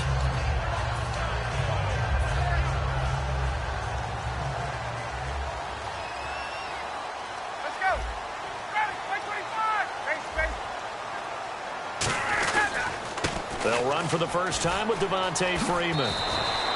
It'll go as a gain of 10 there, and it'll be first down Atlanta. Well, it certainly appears that they had a pretty good formula how to combat waiting around all day to play a night game. Came right out, smacked them, and gained big yardage because it's tough for a coach. How much time do you spend with a team? How much time do you meet? How often do you actually eat meals? Do you get them out of the hotel? It's a tough, tough task to have them ready to play a night game when they've had to sit around all day and usually watch other people get ready to play as well.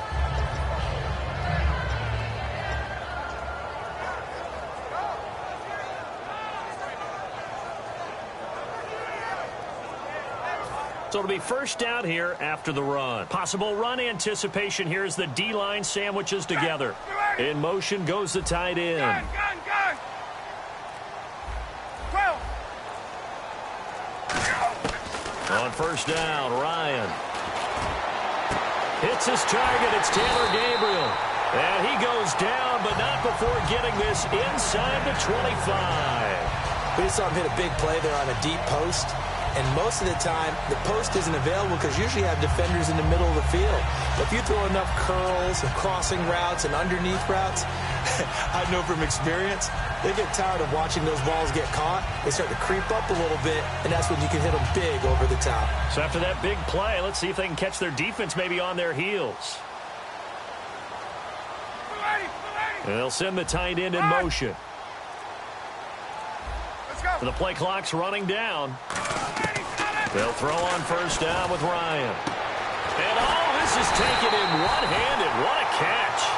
Over 1,400 yards last year for Jones. Just 6 touchdowns, but, of course he had the big 300-yard game. However, when he was blanketed with coverage, he always opens things up for other guys, doesn't he? He does, and that's what's benefited Atlanta's offense. Other guys were able to step up. In 2016, Mohamed Sanu stepped up and had his best year as a pro. Austin Hooper, as a young tight end, really developed down the stretch. And Taylor Gabriel, who had come over as a free agent from Cleveland, he really flourished, actually led the team in touchdown catches. But there's only one Julio Jones, and you want to get the ball to him as much as possible. Ryan hit, and he lost the football. So they escape, so to speak, maintaining the football. Defensively, though, opportunity miss. It definitely was, because that's all defenses talk about. Getting the football and either advancing it the other way or just getting possession and turning it over to their offense. That can be a little bit deflating. You're exactly right. A lost opportunity. And now because of the sack, it's 3rd and goal from the 14. 3rd and long. It's Ryan. This will be caught at the 2. They do get 12, but they'll be marked short. And that leads to a 4th down. So much about offense is what you call hidden yardage. You throw the ball to someone, they catch it, and then they can make a big play. They create a play, run after catch. They did a really nice job there of limiting that and keeping him from the first down. Yeah, stopped him in his tracks. They're turned away on 4th and goal. And on the opening drive of the ball game, the defense comes up with a goal line stand.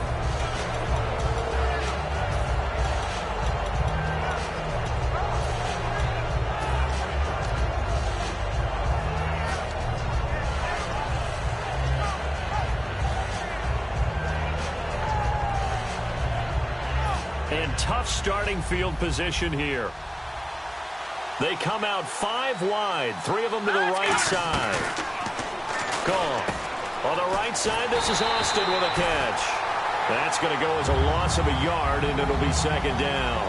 They threw the screen to the perimeter, but to no benefit at all. Tackled behind the line of scrimmage for a loss of yardage.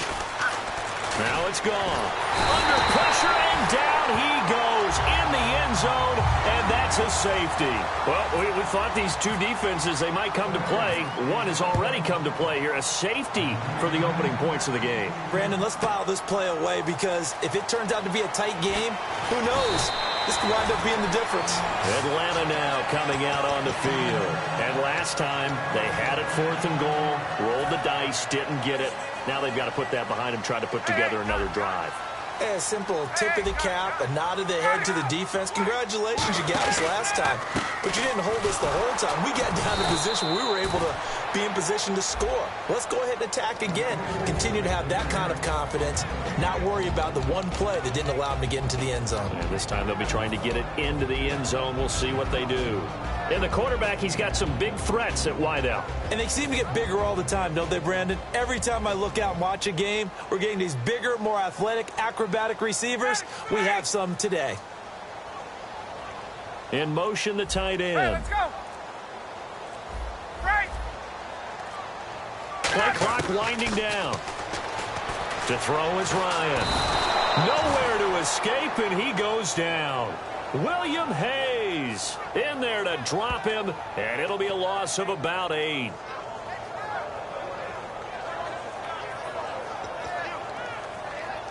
Big sack on 2nd down. Now the offense needs to convert here on 3rd. Hey, let's go. Ready. And the tight end goes in motion left. Check. 12. From the gun on 3rd down, Ryan. It's caught. Jones. And he'll be taken down, but not before he gets into enemy territory. And fits the exact right word. Over the middle, there's almost always traffic, so anytime you're a receiver in that area, you're not just focused on catching the football. You're wondering where the collision's going to come from, right? Because there's almost always someone there able to concentrate, catch it, and even added a little extra at the end with a short run.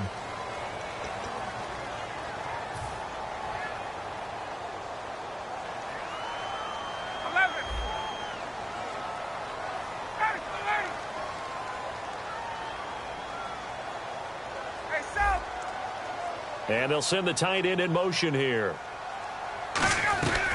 They'll run it now out of the gun. And the big boys up front, they're going to stop him right at the line. It's a loss of a yard there, and now 2nd down. Well, on that play, the expression, don't blink, you might miss something, certainly applied. That was fast. Defense diagnosed the play, and it was over in a heartbeat. In motion comes the tight end left. And the D-line pinching together must be expecting the run. 21. On 2nd down, Ryan. He rifles one that's intercepted. Picked off by Mark Barron. And the return stops just a little bit shy of midfield at the 48-yard line. Partner, these L.A. Rams, as they come back out here for the next offensive series, they've now missed the playoffs 12 straight seasons. Of course, this last one, their first back in L.A. They were 3-1, so much hope, but then they lost all but one down the stretch. Hard to believe with a defense that good, but just tells you about the premium that's placed on the offensive side of the ball, especially at the quarterback position. They just didn't have the stability. Even though they drafted Jared Goff, #1 in 2016, they'll have to ascend to that number. Be that guy for them in the next season in order for the Rams to finally break that playoff drought. And now they've got some city neighbors in the Chargers of L.A. Again they run with Gurley. And he was able to shed the tackle, but the reserves come in for the stop. I'm still struggling to wrap my mind around the year Todd Gurley had with the Los Angeles Rams. I thought he was a lock for 1,000 yards, didn't approach it, and never got over 100 yards in a single game all season. Yeah, and his rookie year, we know what he did. He was averaging 4.8 yards a carry as a rookie, 3.2 this year. How much of it was up front on the O-line? There was plenty of that, but he also has to increase his vision. And I think he may add a little bit more weight back on in order to break a few more tackles. So the Rams call on Johnny Hecker here to punt it away on 4th down.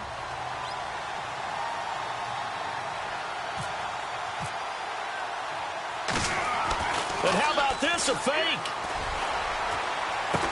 Into a double team, and it's intercepted. A great read, and it's picked off.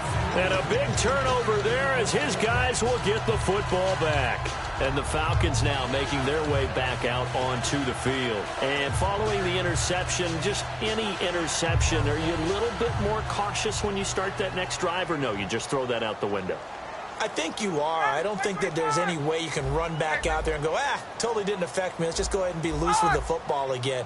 You're going to take care of it, but you have to be careful about being too cautious because now you can't run any offense at all. Still want to attack. We'll see how they attack him here. He's going to fire one deep over the middle, and it pops free. The collision there jarred the ball loose and brings up second down.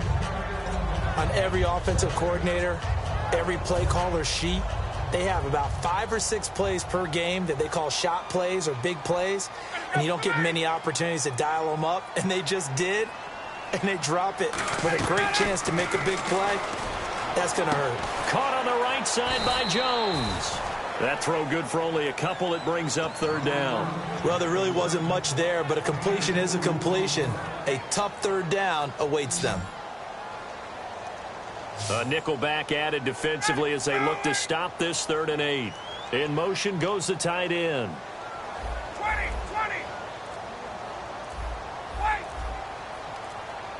They'll need to get the play off quickly. Here's Ryan. And down he goes on the pressure from the Rams defense. Aaron Donald coming in to drop him for a loss of 8, and it'll be 4th down. On 4th down, here's Matt Bosher on to punt. Deep for the Rams, Tavon Austin.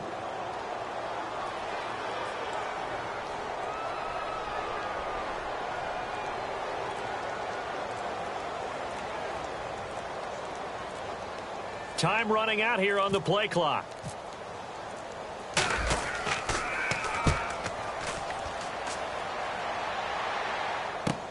Here's Austin.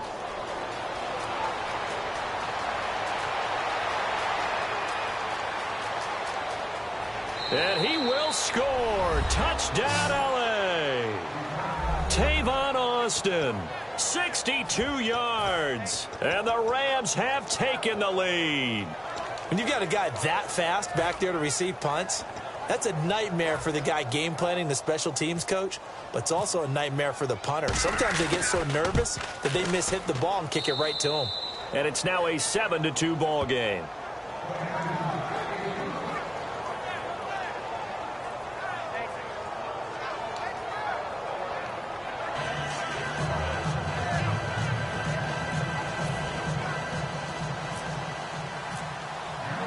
So after the punt return touchdown, let's see what their opponents can do with this kickoff.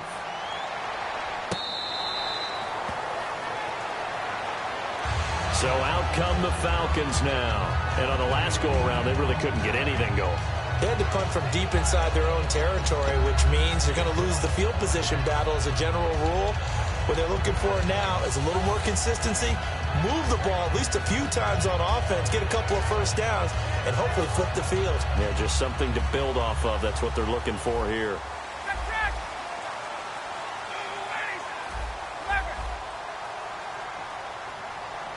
Sanu, the man in motion, left. After the interception, here's Ryan. Hit as he throws there, incomplete. Well, you mind if we go off topic for a second? No, you know I like to do that randomly. AFC playoff contenders for this year that didn't make it last season. Who do you have that might get in? Well, I think Cincinnati's got to be considered there. Maybe they'd have an offseason that's calm, and they go into this season and try and get back to the playoffs where they had been perennials. How about Denver? Yeah. Remember last year they didn't have the quarterback to start. Trevor Siemian played pretty well overall, but maybe they can get solidified there and ride that strong defense right back into the playoffs. I'm going to give you a couple a little bit off the pace. Indianapolis cannot afford to squander Andrew Luck, one of the better young quarterbacks in the game. They've got to get back to the playoffs. And Buffalo, brand new head coach, brand new people running the ball club. Let's see if they can figure it out, because I think defensively they can be awfully strong. Well, the offense lining up 1st and 10.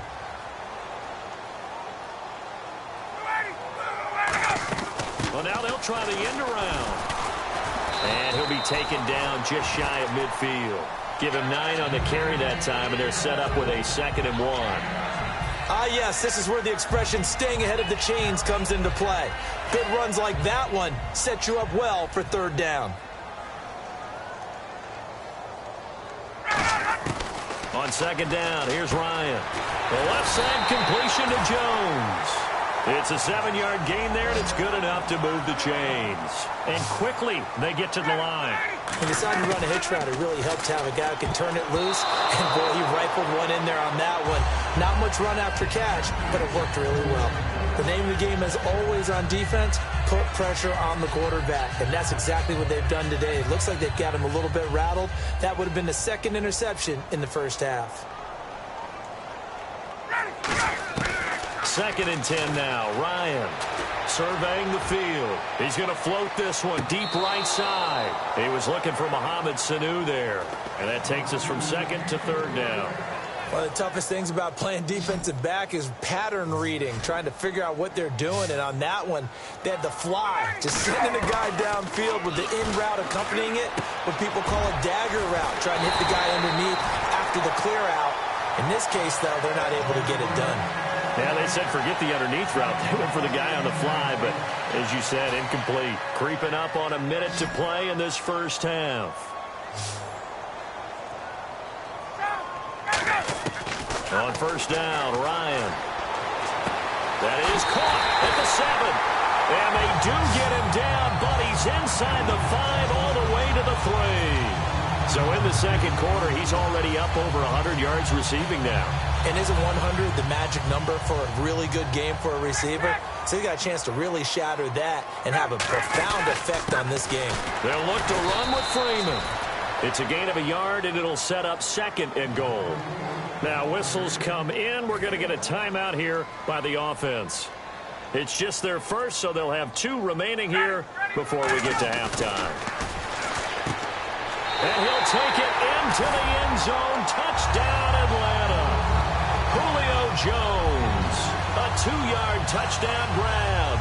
And the Falcons have retaken the lead. And while that touchdown does not give them an insurmountable lead, it's still a lead, and that always feels good to a team. They'd love to take that into the lockers, but a little time left on that clock, so some work to do. I like that. I like how you're guarding against a letdown there. Marty looking forward. Coaching them up from right up here in the booth.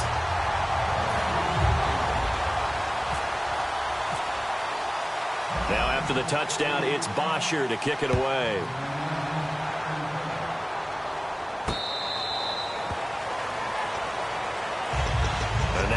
The field, here comes Los Angeles. And with time quickly fading here in the 2nd quarter, not sure how aggressively, offensively they want to play this.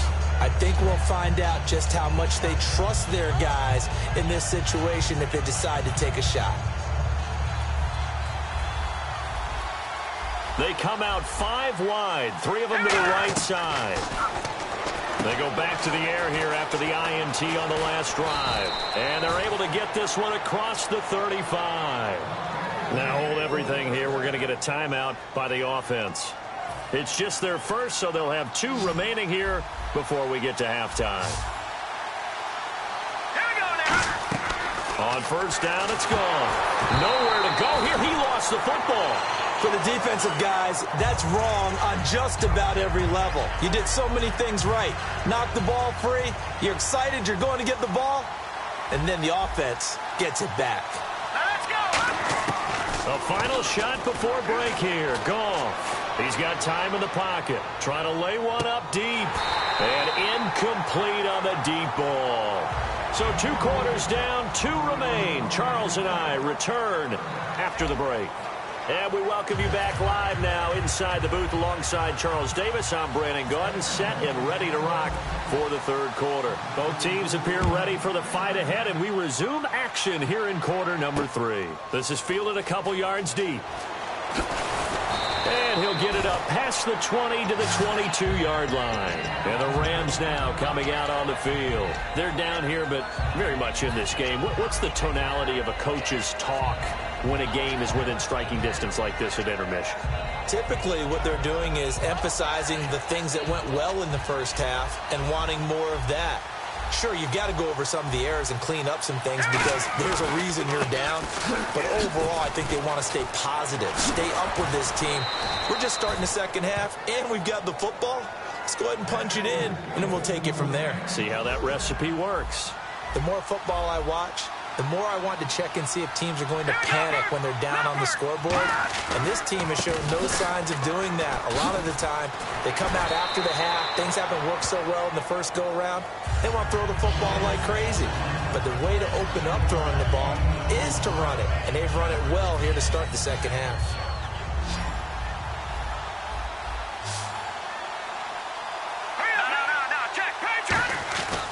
Now on second down, this is Gurley. And this play will be blown up. He'll lose yardage back at the 38. It's a loss of 4. Now third down.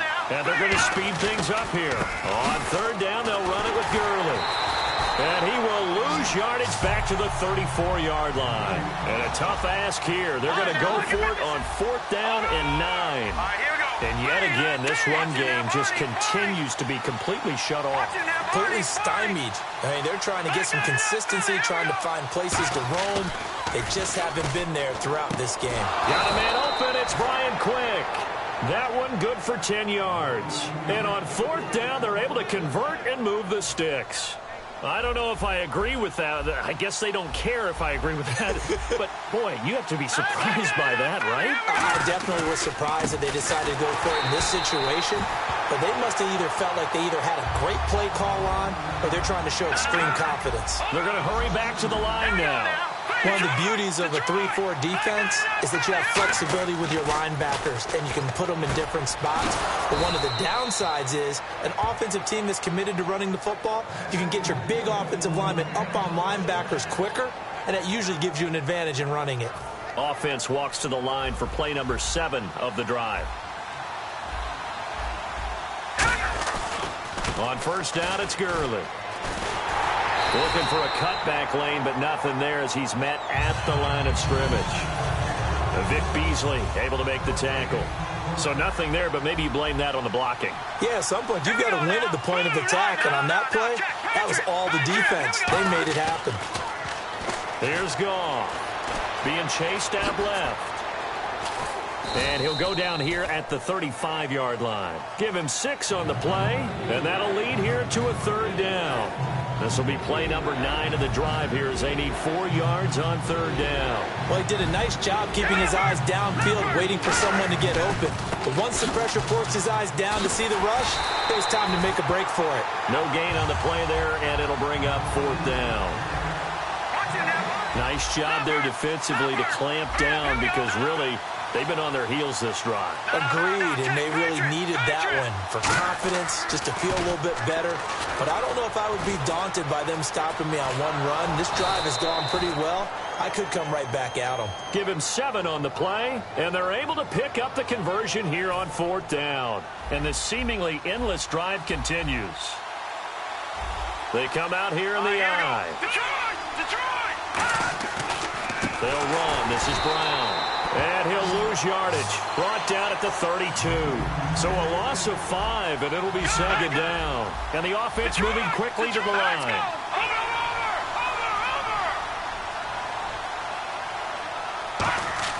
They'll try the air now with Goff.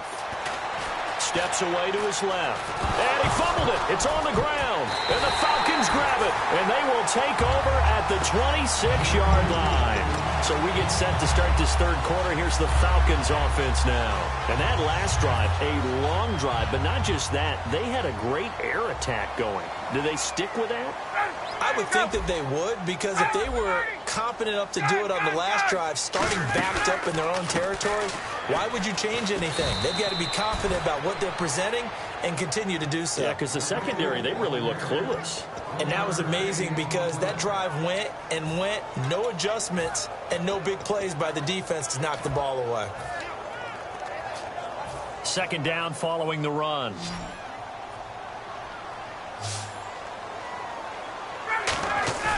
Now Ryan on second down. And his throw's going to be incomplete. Back now in Atlanta. It's been a good one so far. Just a 2-point game here as we get set for quarter number 4.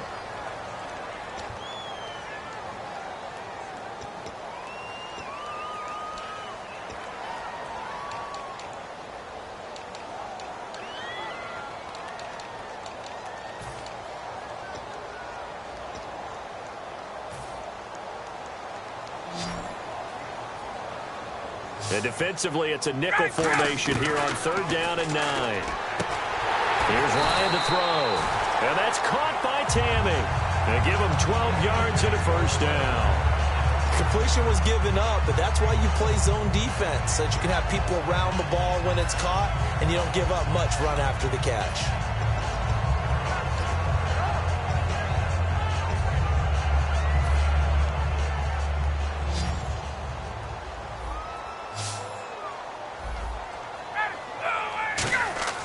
Now Ryan on 1st down. And incomplete.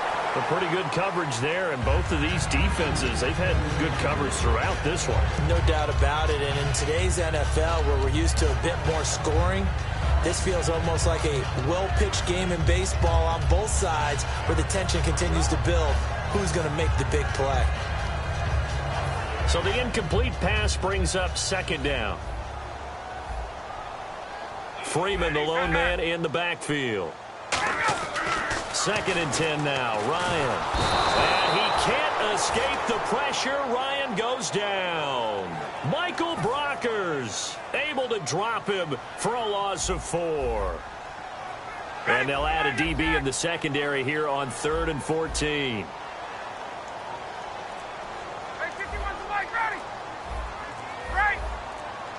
The play clock's running down. Now it's Ryan. And look at this. They get the turnover they needed. It's intercepted. Picked off by Alec Ogletree. The Rams offense now making their way out to take over. And last time the turnover on the fumble, and they were in enemy territory, so that had to be very frustrating. Down on the scoreboard here, can't do it again. You nailed every part of what was frustrating. Down on the scoreboard, had a drive going, and pushed it past the 50-yard line so they thought they were in striking distance, and to come away with nothing, not a good feeling at all, to put it mildly. Now they can't afford to do that again. Yeah, now can they get that bad taste out of their mouth here?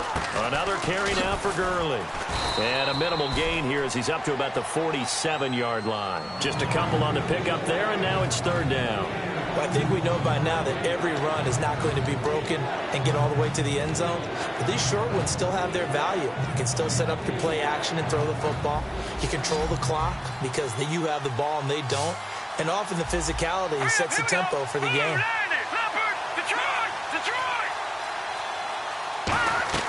Throwing on 3rd. Gone. And incomplete. The contact made the ball roam free and brings up 4th down. When it's well executed, a wide receiver screen can often be a thing of beauty, but so many things have to go right in order to complete it. Blocking out in front, timing of the quarterback with the receiver, and oftentimes everything gets set. And guess what? They drop the football. Oh, he's got a man wide open, complete. It's a pickup of 17 there. And on 4th down, they're able to convert and move the sticks. And they're going to hurry back to the line now. Back to throw. Gone. He's got Quick. And he gets this one all the way down inside the 15, just shy of the 10. They've been struggling in the passing game. Do you like the aggressiveness there? I mean, it worked on that play, but do you like it? I do, because a lot of the time you're struggling because your passing lanes are clogged. That usually happens when you're throwing the ball underneath. People start to press up on you. Push them deep. Find some space and open things up again. Being aggressive there, I think, will pay off for them. This drive is turning into an extended one, and the guy carrying the ball, he's becoming more like a body blows guy. Every carry is putting some damage on the defense. So after a while, I'm not too sure how many guys are going to want to run up and tackle him. They'll stick to the ground game with Gurley. And not a whole lot there. He does get a couple, taking it from the 5 down to the 3.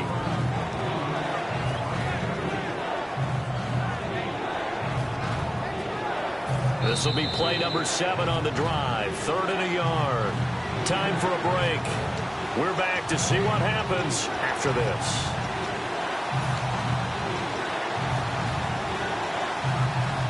This will be play number 7 on the drive. 3rd and a yard. They'll try and pick up the first with Gurley. And he takes it across for a Rams touchdown. Todd Gurley, a 3-yard touchdown run. And the Rams have taken the lead here in the 4th.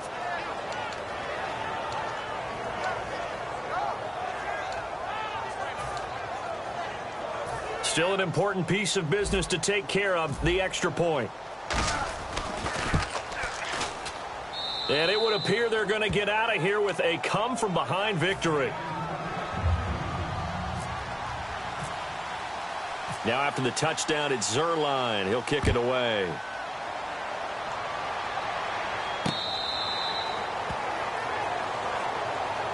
Here comes the Atlanta offense now ready to take over here. And following the interception, we'll see what they can put together on this drive. I can hear my old college coach right now. He always used to tell us before every game, the team making the fewest mistakes will win. What they're hoping is that that last mistake is their only one of the game. Coaches, that's all they talk about, turnovers, right? Minimizing those and maximizing opportunities. They'll come out in the pistol. They'll look to throw. And he's got his favorite target yet again. It's complete. It's a pickup of 16 there, and it'll lead to a new set of downs. That's what they need right now. Get the first down, get out of bounds, stop the clock. Just playing smart football, understanding the situation, making the plays necessary, and making sure that clock stops at every opportunity. And he motions the wide receiver. This is Freeman on 1st and 10. And he'll push his way up to about the 44 here. 3 yards on the pickup there, and it'll be 2nd down. And now they're in the hurry-up. Back to throw. The left side completion to Jones. A good gain of 14 there, and it moves the chains.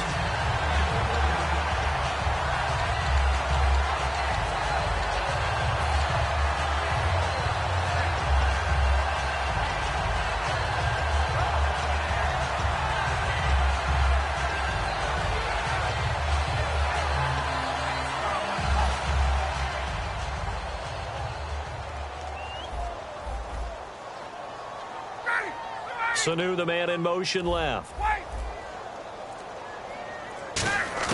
He'll look to throw. And he can't get a throw off. He's taken down. What a huge play at this point in the game. Now whistles come in. We're going to get a timeout here by the offense. It's just their first. They've got 2 more to use here in the final stages.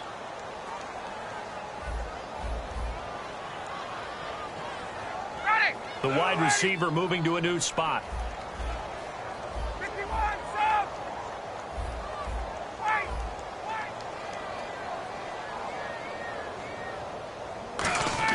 He's back to throw. He's going to let it fly.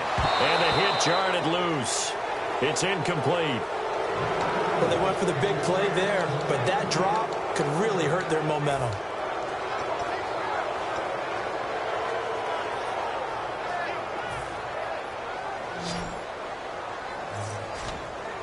The Rams go nickel here defensively on 3rd.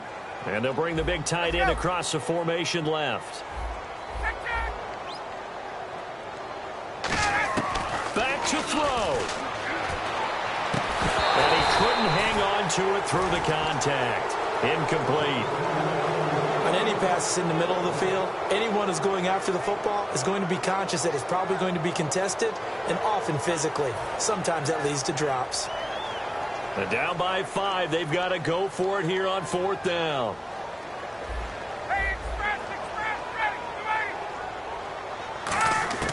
Here we go. It's Ryan on 4th down. And he can't get a throw away. He's taken down. Aaron Donald in there to take him down, and the clock will roll. So now let's reset here, Charles. They do have 2 timeouts left, so they can stop the clock twice. This one's not quite over yet. No, and what you're doing on defense, you're going to use both timeouts, obviously.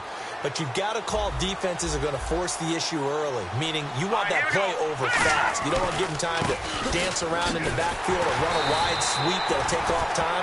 Yeah, the Falcons going to use another timeout. That'll be their 2nd, so 1 more chance to stop the clock here, and we'll be back.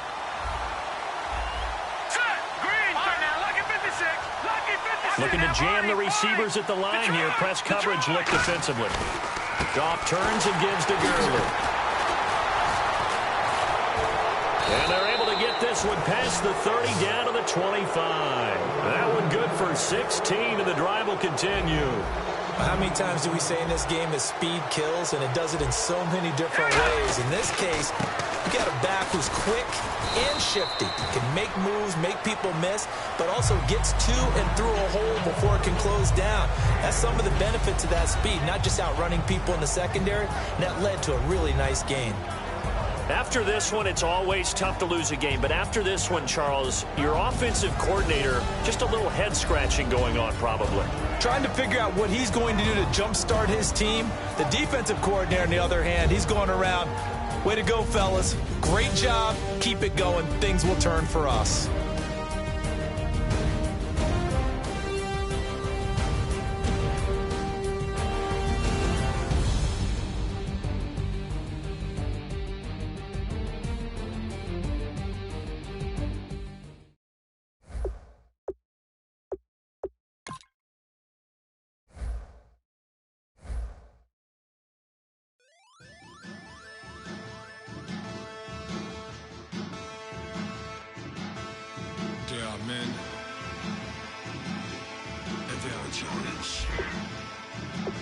Bass stills in the building, flash the camera.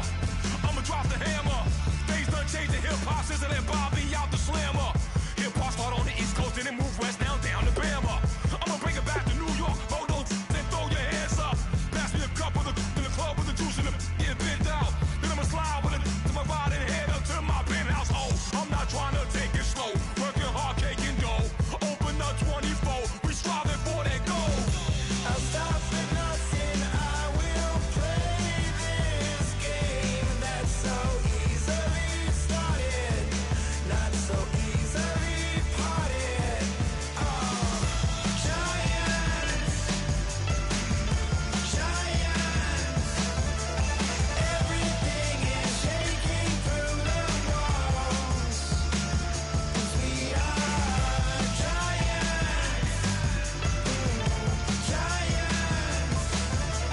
Heart of David, you know it takes just one. It's done. CNN, this is Ghetto Editorial. See me like milk and Oreos. Dipped inside the audio, platinum plaques in my portfolio. My lines are finest, they blow your mind like you could do what you wanna do, whether group or solo. Boston cold with a bowl of chili. Summer cheesesteak on the roll in Philly. I'm a patriot, don't do a hatred. If you make that beef, I'll smack you silly. Back on up on this. Before you with this, you better walk jumping off the building up. Yes, oh, got the heat up the show. Face up the thermometer. I'm gonna take full control. Hey, Paul, let him know. I'll stop for nothing. I will play this game that's so easily started.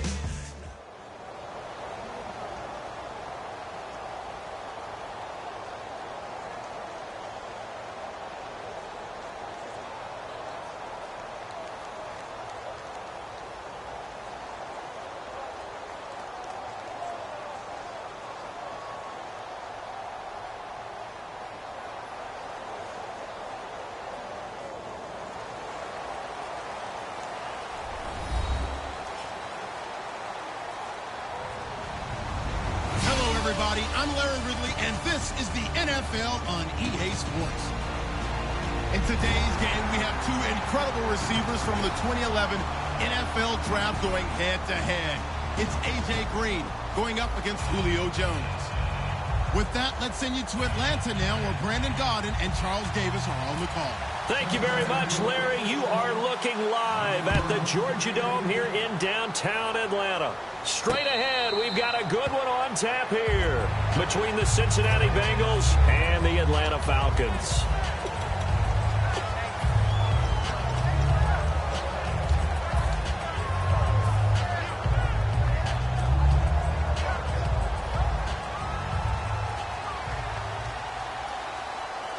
They come out here in the eye. They'll try and run for the first time with Freeman. A gain of 3, second down.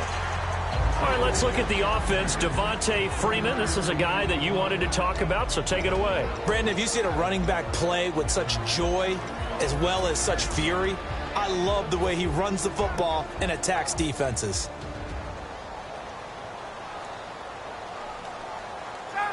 And the wideout in motion. On second down, Ryan. He completes it to Julio Jones. And they get him down, but not before he takes it across the 40-yard line. I know that's their first connection in this game, but you and I both know that Julio Jones is without a doubt his quarterback's favorite target. Oh, yeah, Matt Ryan loves this guy. Who wouldn't?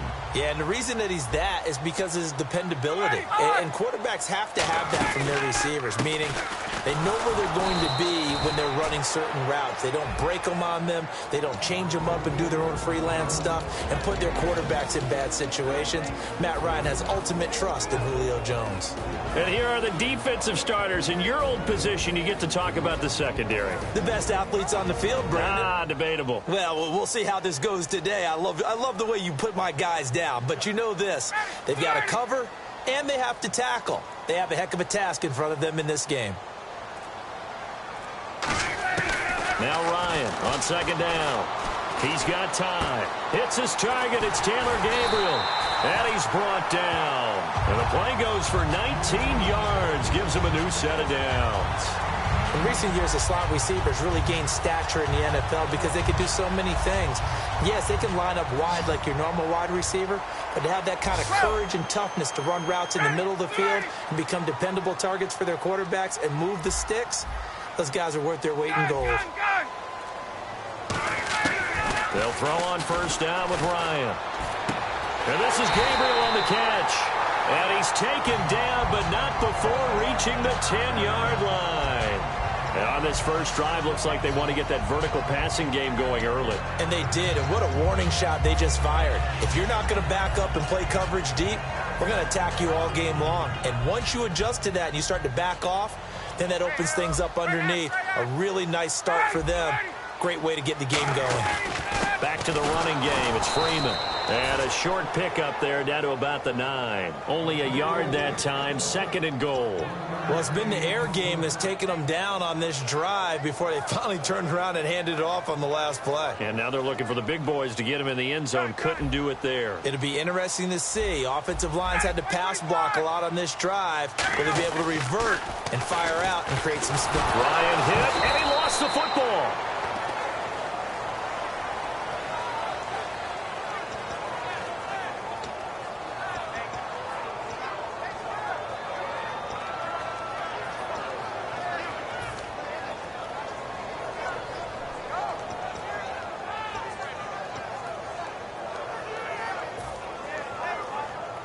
After the sack, they come up on third and goal from the 18.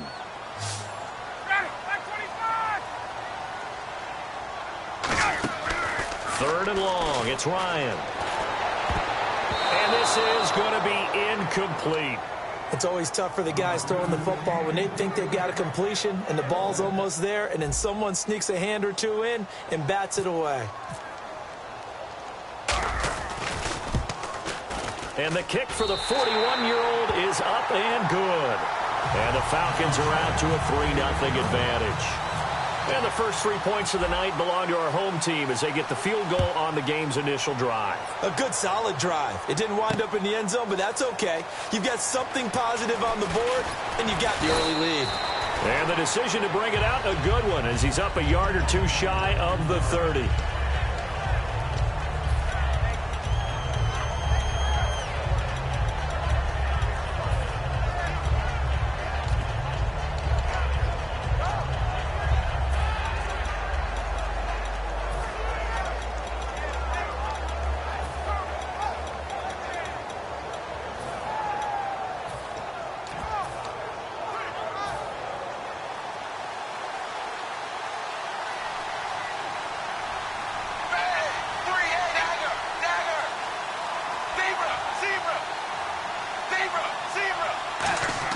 A first down throw coming for Dalton.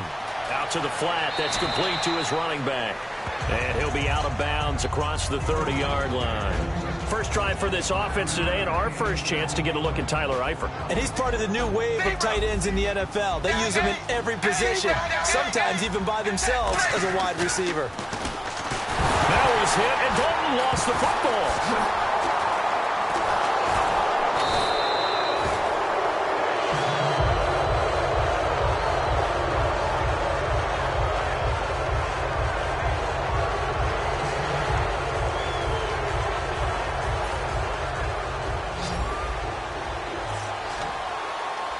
And on the outside, they're playing press coverage.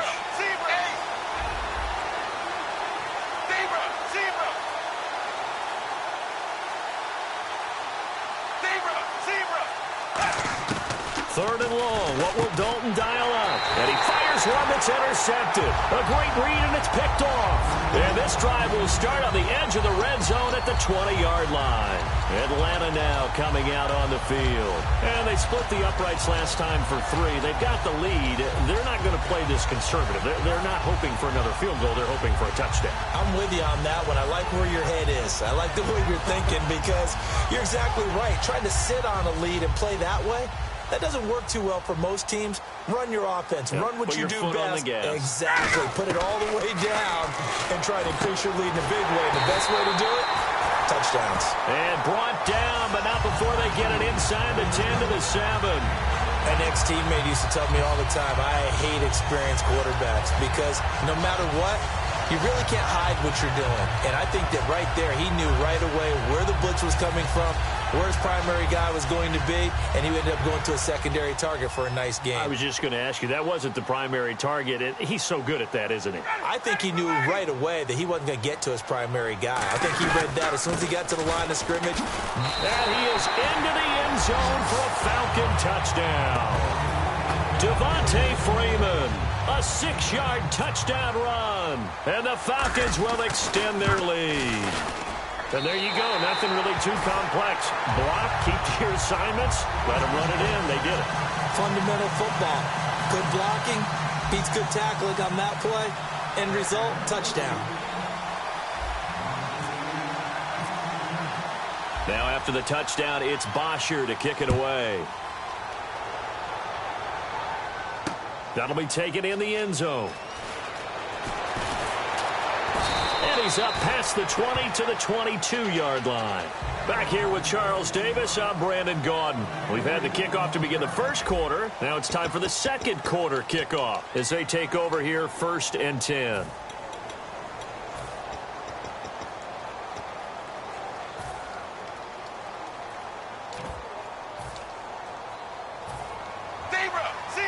Defense showing blitz.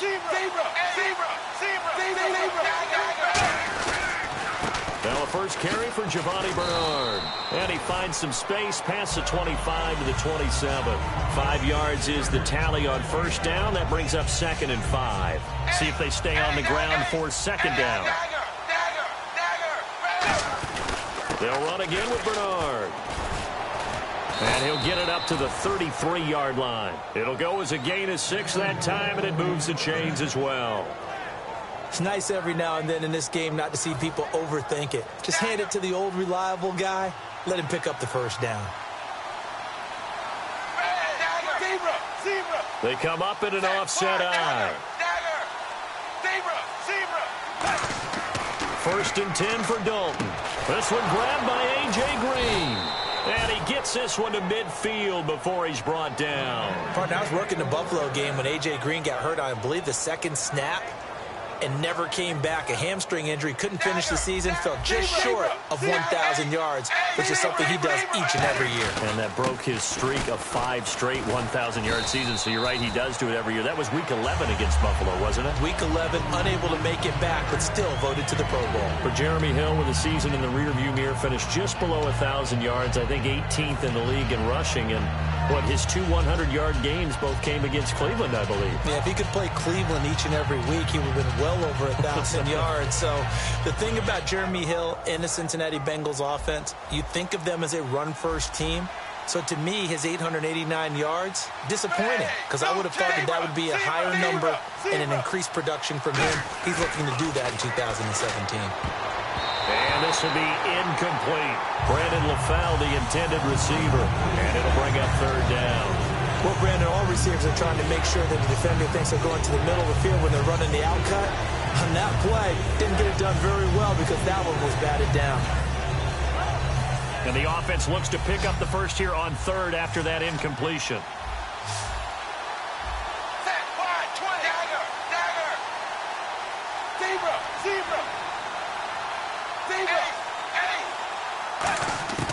Third down, a shot here for Dalton. And incomplete. The contact made the ball roam free and brings up 4th down. It looked like they had something there, but I think that he was thinking about running with the football before he actually hauled it in, and that led to a big drop.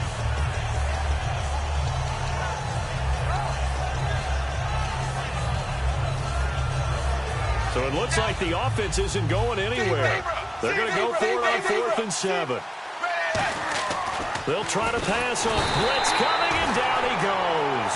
The Bengals try it, but it doesn't work out. In there to get him for a loss of 5. Now the Falcons offense, they get ready to head back out here. And that recipe on their last drive that resulted in a touchdown looked pretty good, so they'll be hoping to do that once more. And it takes me back to when we sat with the offensive coordinator and the head coach. They felt pretty good about their game plan and thought there were some holes in the defense, and they exploited them the last time out. Let's see if they can come back and put together a similar drive. And we'll see if they can do just that.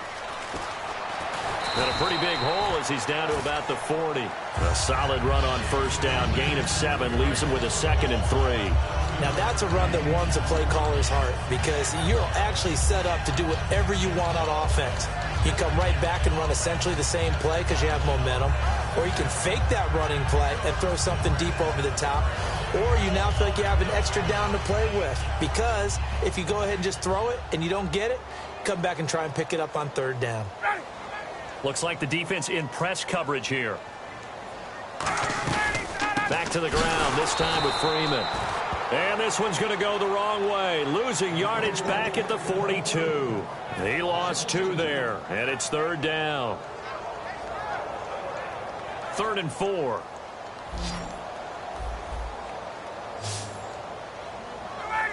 They'll send the tight end in motion left.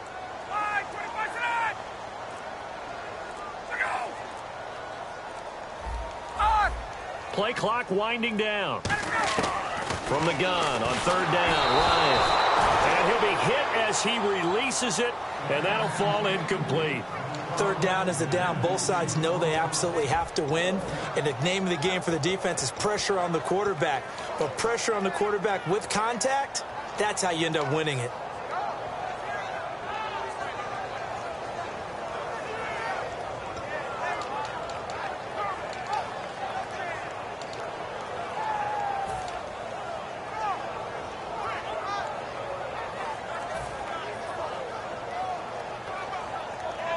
Feeling like they're not quite in field goal range yet. They're going to go for it on 4th.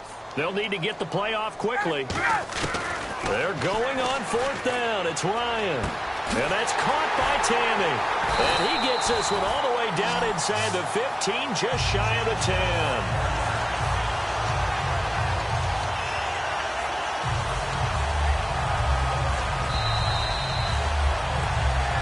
2 minutes to play here in the 1st half. We're back to Atlanta right after this timeout.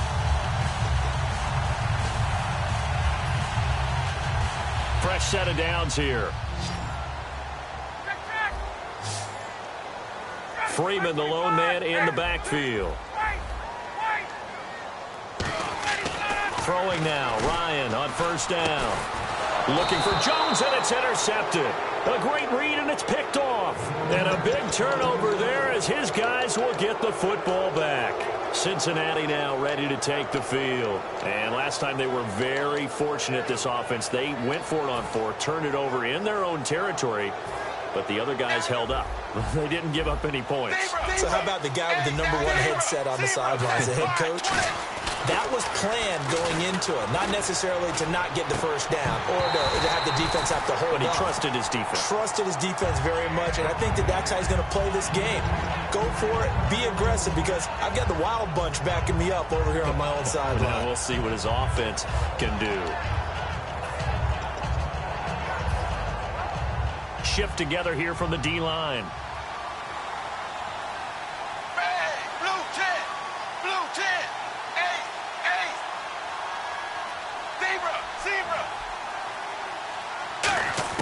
Another look for Dalton on 2nd and 10. And he comes back with one complete.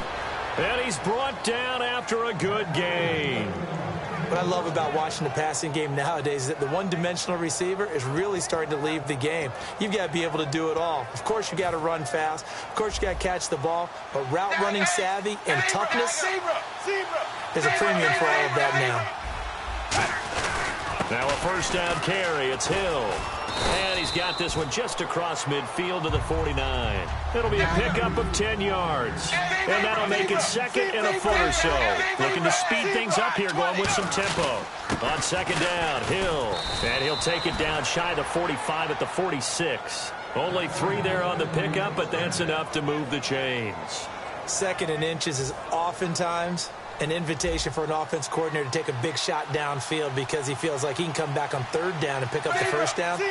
But sometimes you just don't want to break tendency. Stay with what you are, stay with who you know, and go get the first down. That's exactly what they did.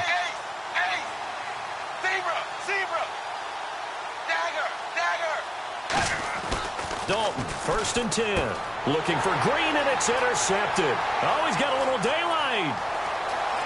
The 20. Bye-bye, Beasley. And he takes this one back into the end zone, and the Falcon defense has a touchdown.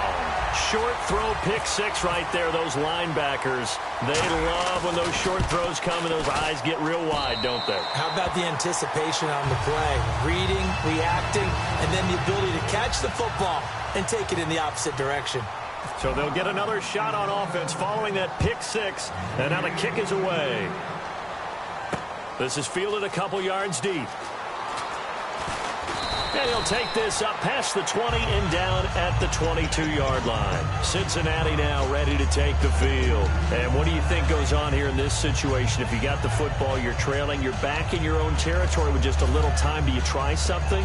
You're thinking about jump-starting your team, right? You just mentioned it. They're down. They're trying to get back into the game. But you've got to figure if something goes wrong, you may have put yourself in a spot where you may not be able to come back in the second half. Managing risk, this is a big decision here.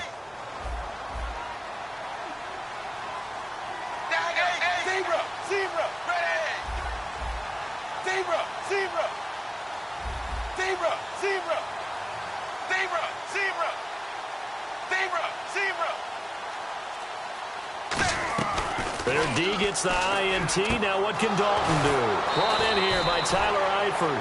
I think in a lot of ways Tyler Eifert is happy to wave bye-bye to 2016 because of the injury issues. Got hurt in the Pro Bowl, missed the first 6 games of the season, and then couldn't finish the year with another back injury. Yeah, and the one that hurt, that Pro Bowl injury, supposed to be such an award for the great year he had a season ago and just never really got things going this year, did he? Such a difficult matchup, especially in the red zone. Look for a big bounce back in 2017.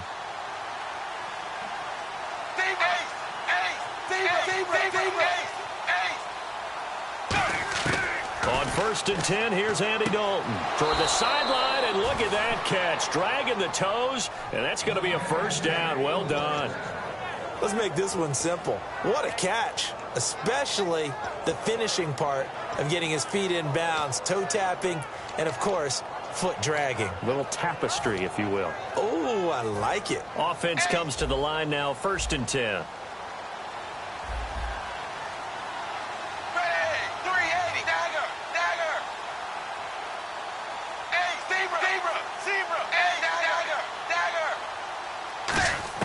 Now Dalton with a first and 10. And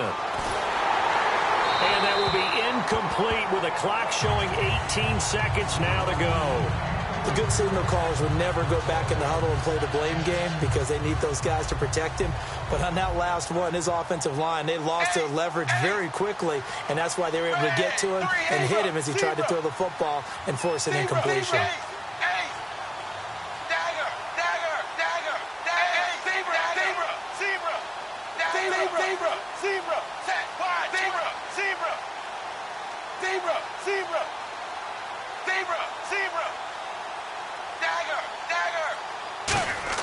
Passing again, Dalton on second and 10. Toward the sideline, and look at that catch. Dragging the toes, and that's going to be a first down. Well done. I do have to admit, I like it when it all comes together. When the top part, catching the football, right, whether you're catching it with your hands or cradling it, comes together with the legs, in this case the feet, doing a little toe tap to stay in bounds and complete the catch. And a great job by our crew on the camera shot. Love when you see the grass or on the field turf, those rubber pellets flying up. Great catch.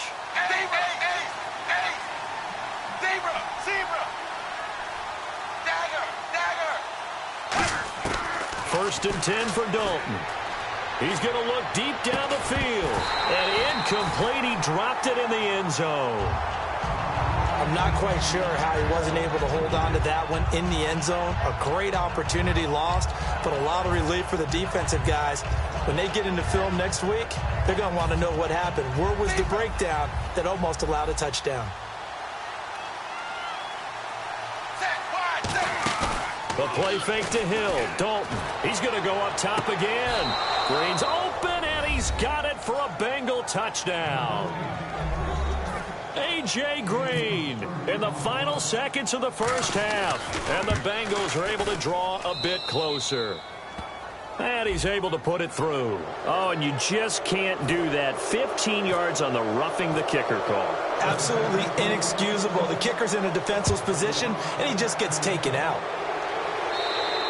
And they will not get a chance to return this one as it's through the end zone for a touchback. Atlanta now coming out on the field. And from this spot in the field with the clock where it's at, you think we're just going to see a knee and that's it? And I think in this situation, that's the proper play. But we do know there's some risk takers out there that may want to take one more shot before the clock runs out.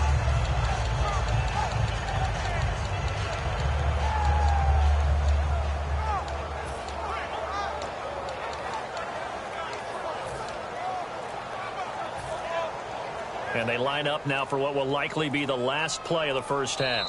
And the play clock running very low, so Dan Quinn decides to call for a timeout. It's just their first, so they'll have 2 remaining here before we get to halftime.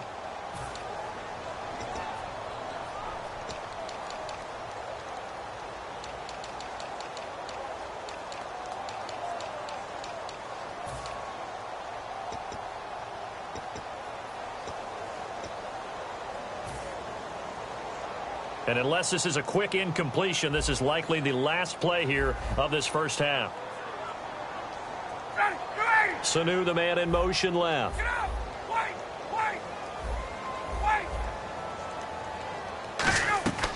Final play of the half. It's Ryan.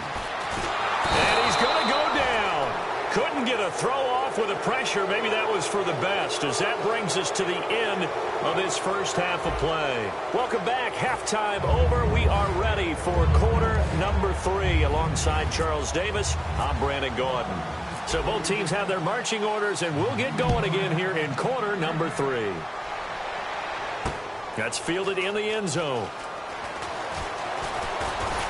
Solid return, pretty good field position. They'll start at the 32-yard line. The Bengal offense now with a football first here to begin quarter number 3. They have the ball here for the inaugural drive of the second half.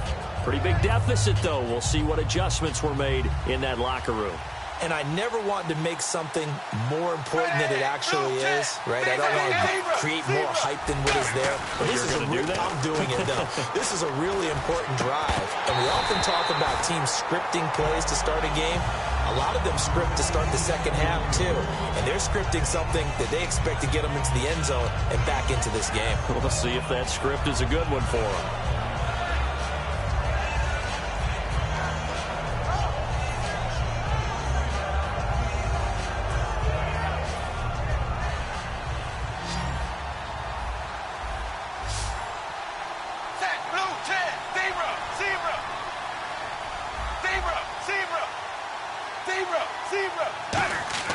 Second and 10. Dalton once more. Green's got it over the middle. And he'll be taken down, but not before he gets into enemy territory. Nice completion there for Andy Dalton. Charles, you worked some of his games when he was at TCU. Now you've worked his games in the NFL. What progression have you seen?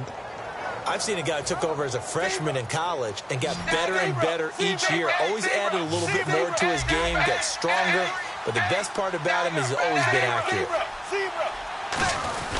And Dalton hands to Hill. And able to push forward for right around 3 yards down to the 42.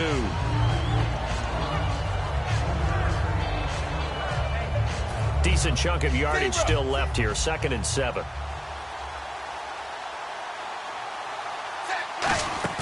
Play action now. Dalton.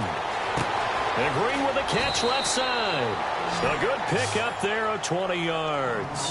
Love the call by the offensive coordinator, recognizing the situation very well, calling for the play-action pass, and completing it. And now a first down following that long gain.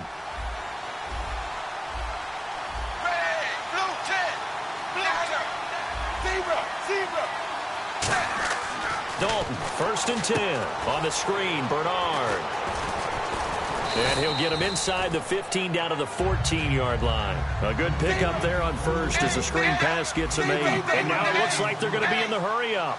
For a second there, I thought that might break big. Screen pass. Looked like it was coming together. Looked like there was an opening. Still, ended up with a solid game.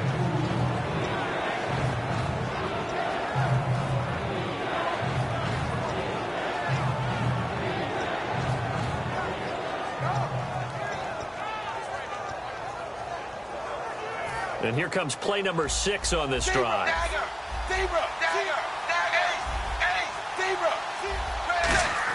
And they'll let their fullback try and push the pile.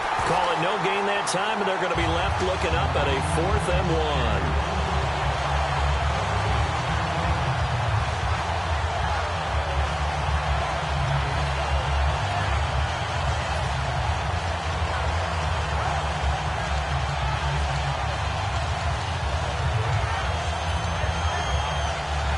I guess they figure they got to start taking some chances. Here's a big one in this 3rd quarter as he'll go for it on 4th down. Here we go with Hill. And he's able to pick up the first down before he's tackled right at the 10. And quickly they get to the line. Oh, he's not going to get it by much, but on 4th and 1, all you're worried about is moving the sticks. And here he's able to fight his way forward for a couple of yards, and that's all he needed. They'll try to pound it in with Hill. And he is going to lose yardage here. That's going to go as a loss of 2, and it'll be 2nd down. We just saw another example of how the defense is winning this game. Really at the point of attack, the offensive line's just getting pushed around. I think now as a play caller, you got to give them a little bit of help. Maybe keep your tight ends a little bit more. Maybe the running backs help you a little bit with the pass blocking. But you've got to help them get some confidence because you can't abandon the play calling right now.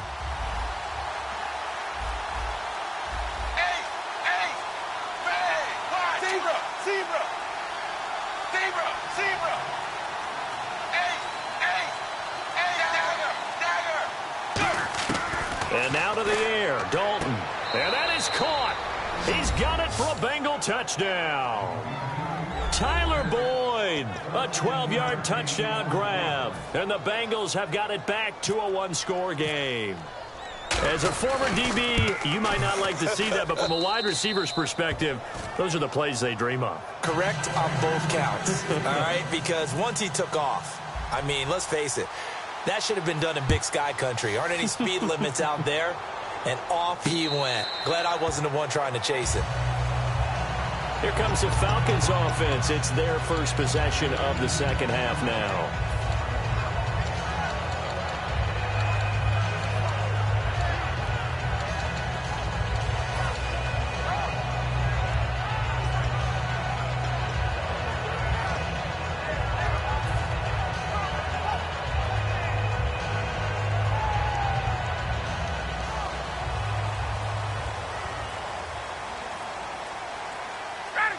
And they'll send the tight end in motion left. On 1st down, Ryan. Caught on the right side by Jones. And they get him down, but not before he takes it across the 40-yard line. They give him 17 yards that time as that'll move the chains. So the offense has it 1st and 10. I think that's a big pickup for a 1st down because when you run a drag route against zone, you're sometimes asking for trouble because you might run into a defender. Yeah, well, there they ran into a 1st down, executed it to perfection.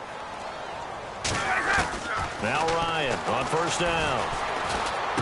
This one complete to Mohamed Sanu.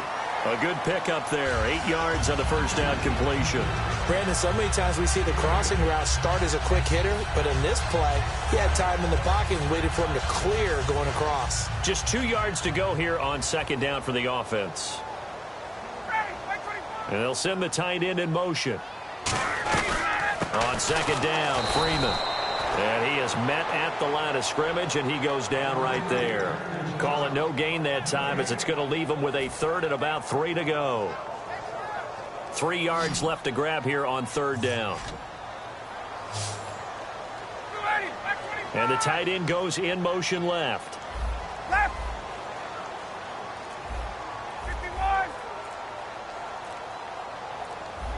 Time running out here on the play clock.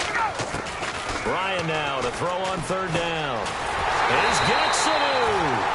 And he's got the first before he's brought down at the 39-yard line. Back now in Atlanta. It's been a very hotly contested game to this point. Just a field goal separating these two teams as we get set for the fourth quarter.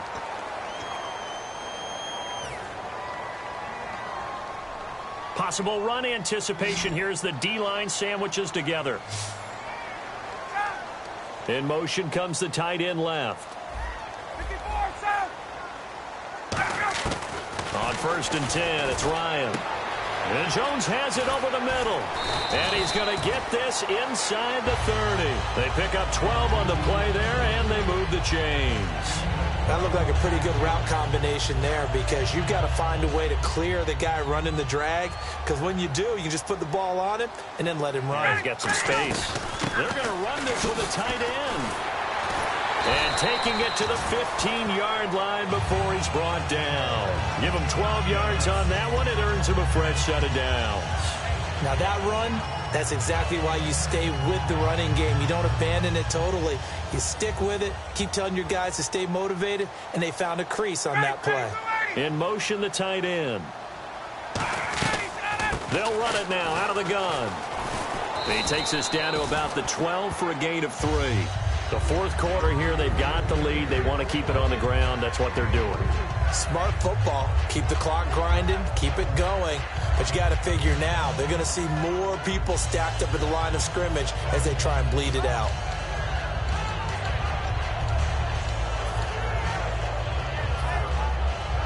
Now it's 2nd and 7.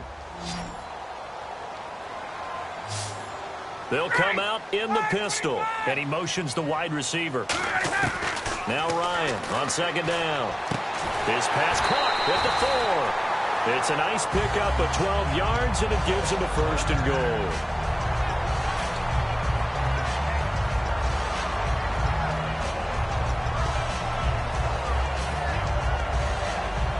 And the 8th play on this drive coming up.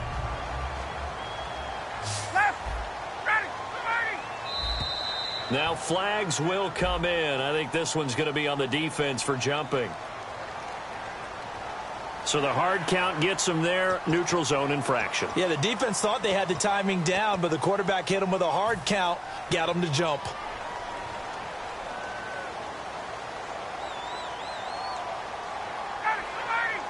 Let's go. Get up, After the penalty, here's Freeman. And this will result in him losing yardage back to the 3. It's a loss of 2 there, bringing up 2nd down.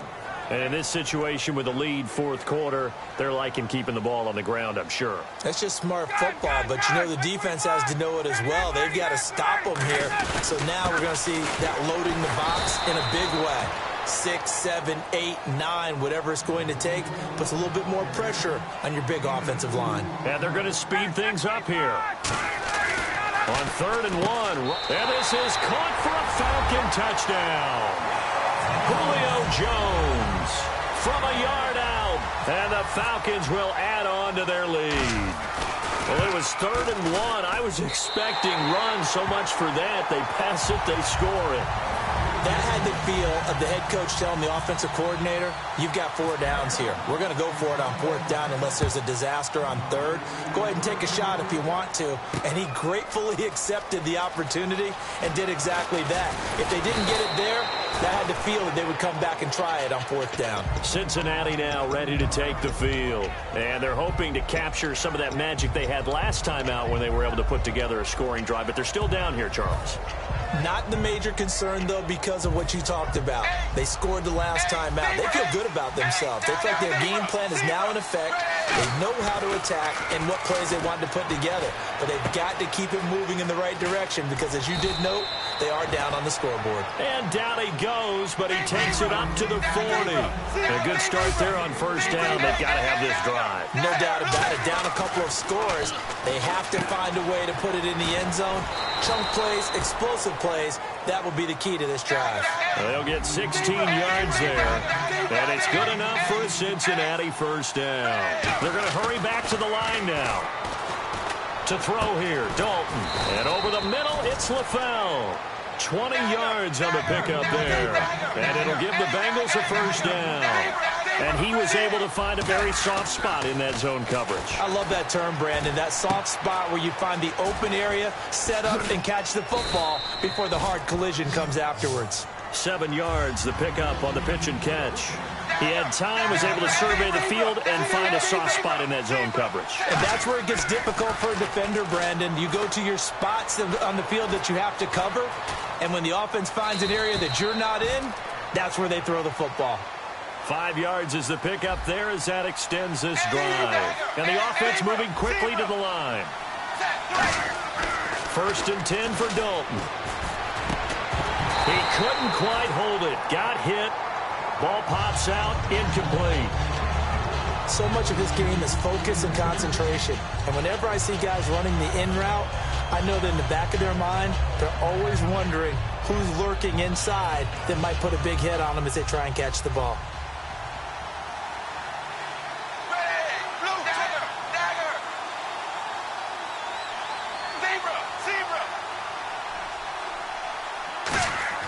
Another look for Dalton on 2nd and 10. Time for a break. We'll come back and see this one out after this. Here comes the 7th play now of this drive as this is 3rd and 10.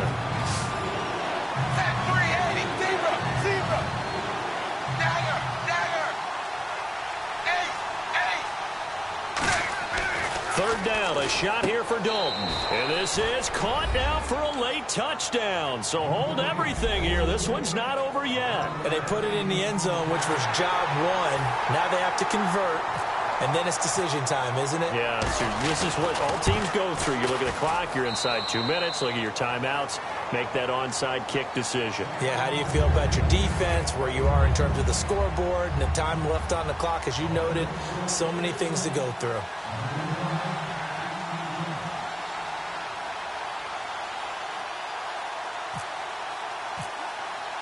Now Bullock will send this one away after the touchdown.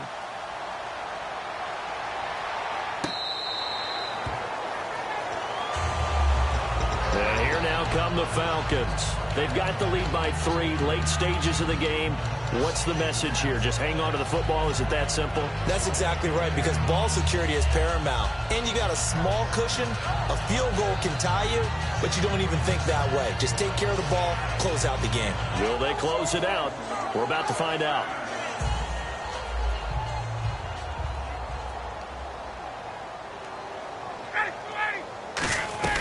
Oh, they go with a tight end carry.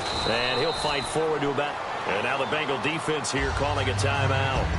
It's just their first. They've got 2 more to use here in the final stages.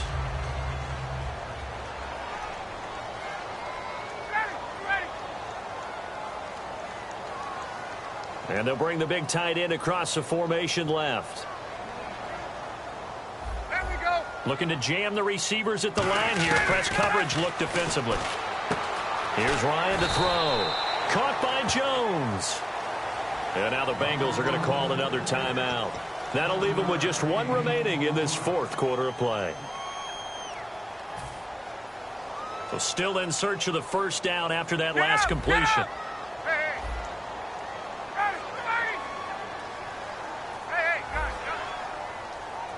And he goes in motion here in the backfield. On 3rd and short to give to the tight end. And he's able to get the first before he's taken down at the 36. Now hang on here. Timeout called by the defense. It'll be their 3rd and final timeout, so as they talk things over, we'll step aside.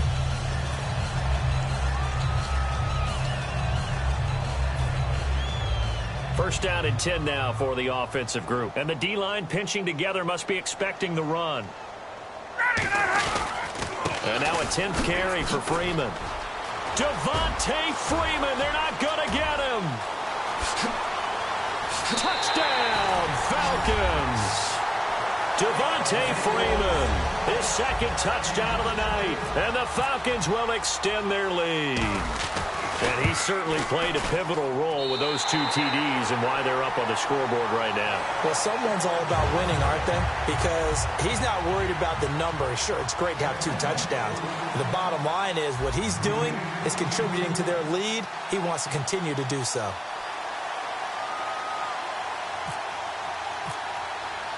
Now after the touchdown, it's Bosher to kick it away.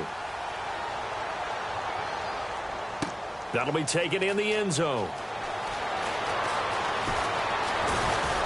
And nice work on the return as they'll start their drive just past the 30-yard line. Now this Bengals offensive unit ready to see what they can do here. They might be thinking this is close to a lost cause here. Got to play it out. What do they need to do? Well, they have a thought process in mind already, but they can't get ahead of themselves. They know that they need to score quickly. Yeah, 2-score game. Onside kick and get the ball back and then score again, but they can't worry about the last 2 points. The only thing that matters is scoring quickly, then they'll take it from there.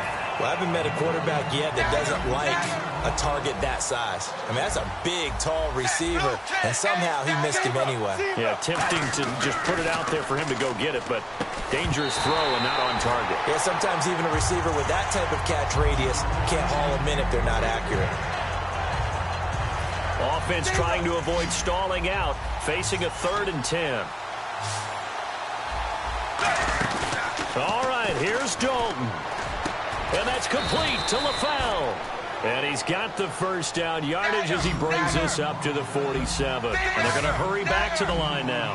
He's such a good route runner. Shows it there on 3rd down. Very proficient and a good pass. And you know what I've observed over the years in the NFL? The better a route runner you are, the more confidence your guy's going to have in you to go to you in important times because he can trust you being in the right spot, and they connected there and picked up a first down. So now Dalton. And incomplete there. A nice hit. Jars the ball free and brings up 3rd down. And, Charles, in this situation, this is where the word miracle comes into play. Have to score real fast. Maybe throw a jump ball in the end zone and hope for the best. So Dalton now. And able to find Green. And he's able to get the first before he's taken down at the 36. 17 yards on the pickup there, and the drive will continue. And now they're in the hurry-up.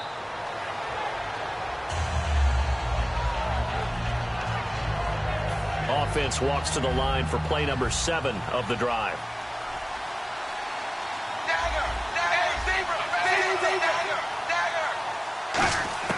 Dalton wants to throw. Going right side here, and that's complete. 15 yards through the air and a first down. So with a yardage on that completion, he's now right at exactly 300 yards on the game. And isn't that the magic number you get? All right, 300. That means it's going to go on a commemorative football to put on your mantle when they give you the game ball if your team wins. So much confidence flowing through them right now, throwing the football. I think it's permeated itself throughout the entire team. They feel good about what they're doing.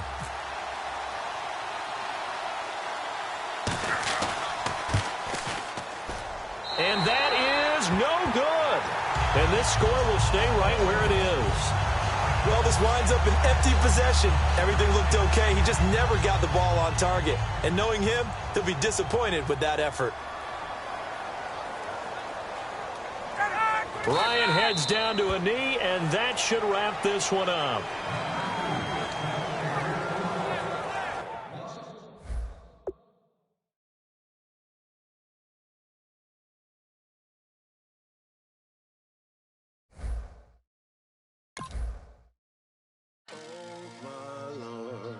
The light is going down and the week is here. Save my soul. I can feel it coming, troubles in the air. Oh my Lord, the light is going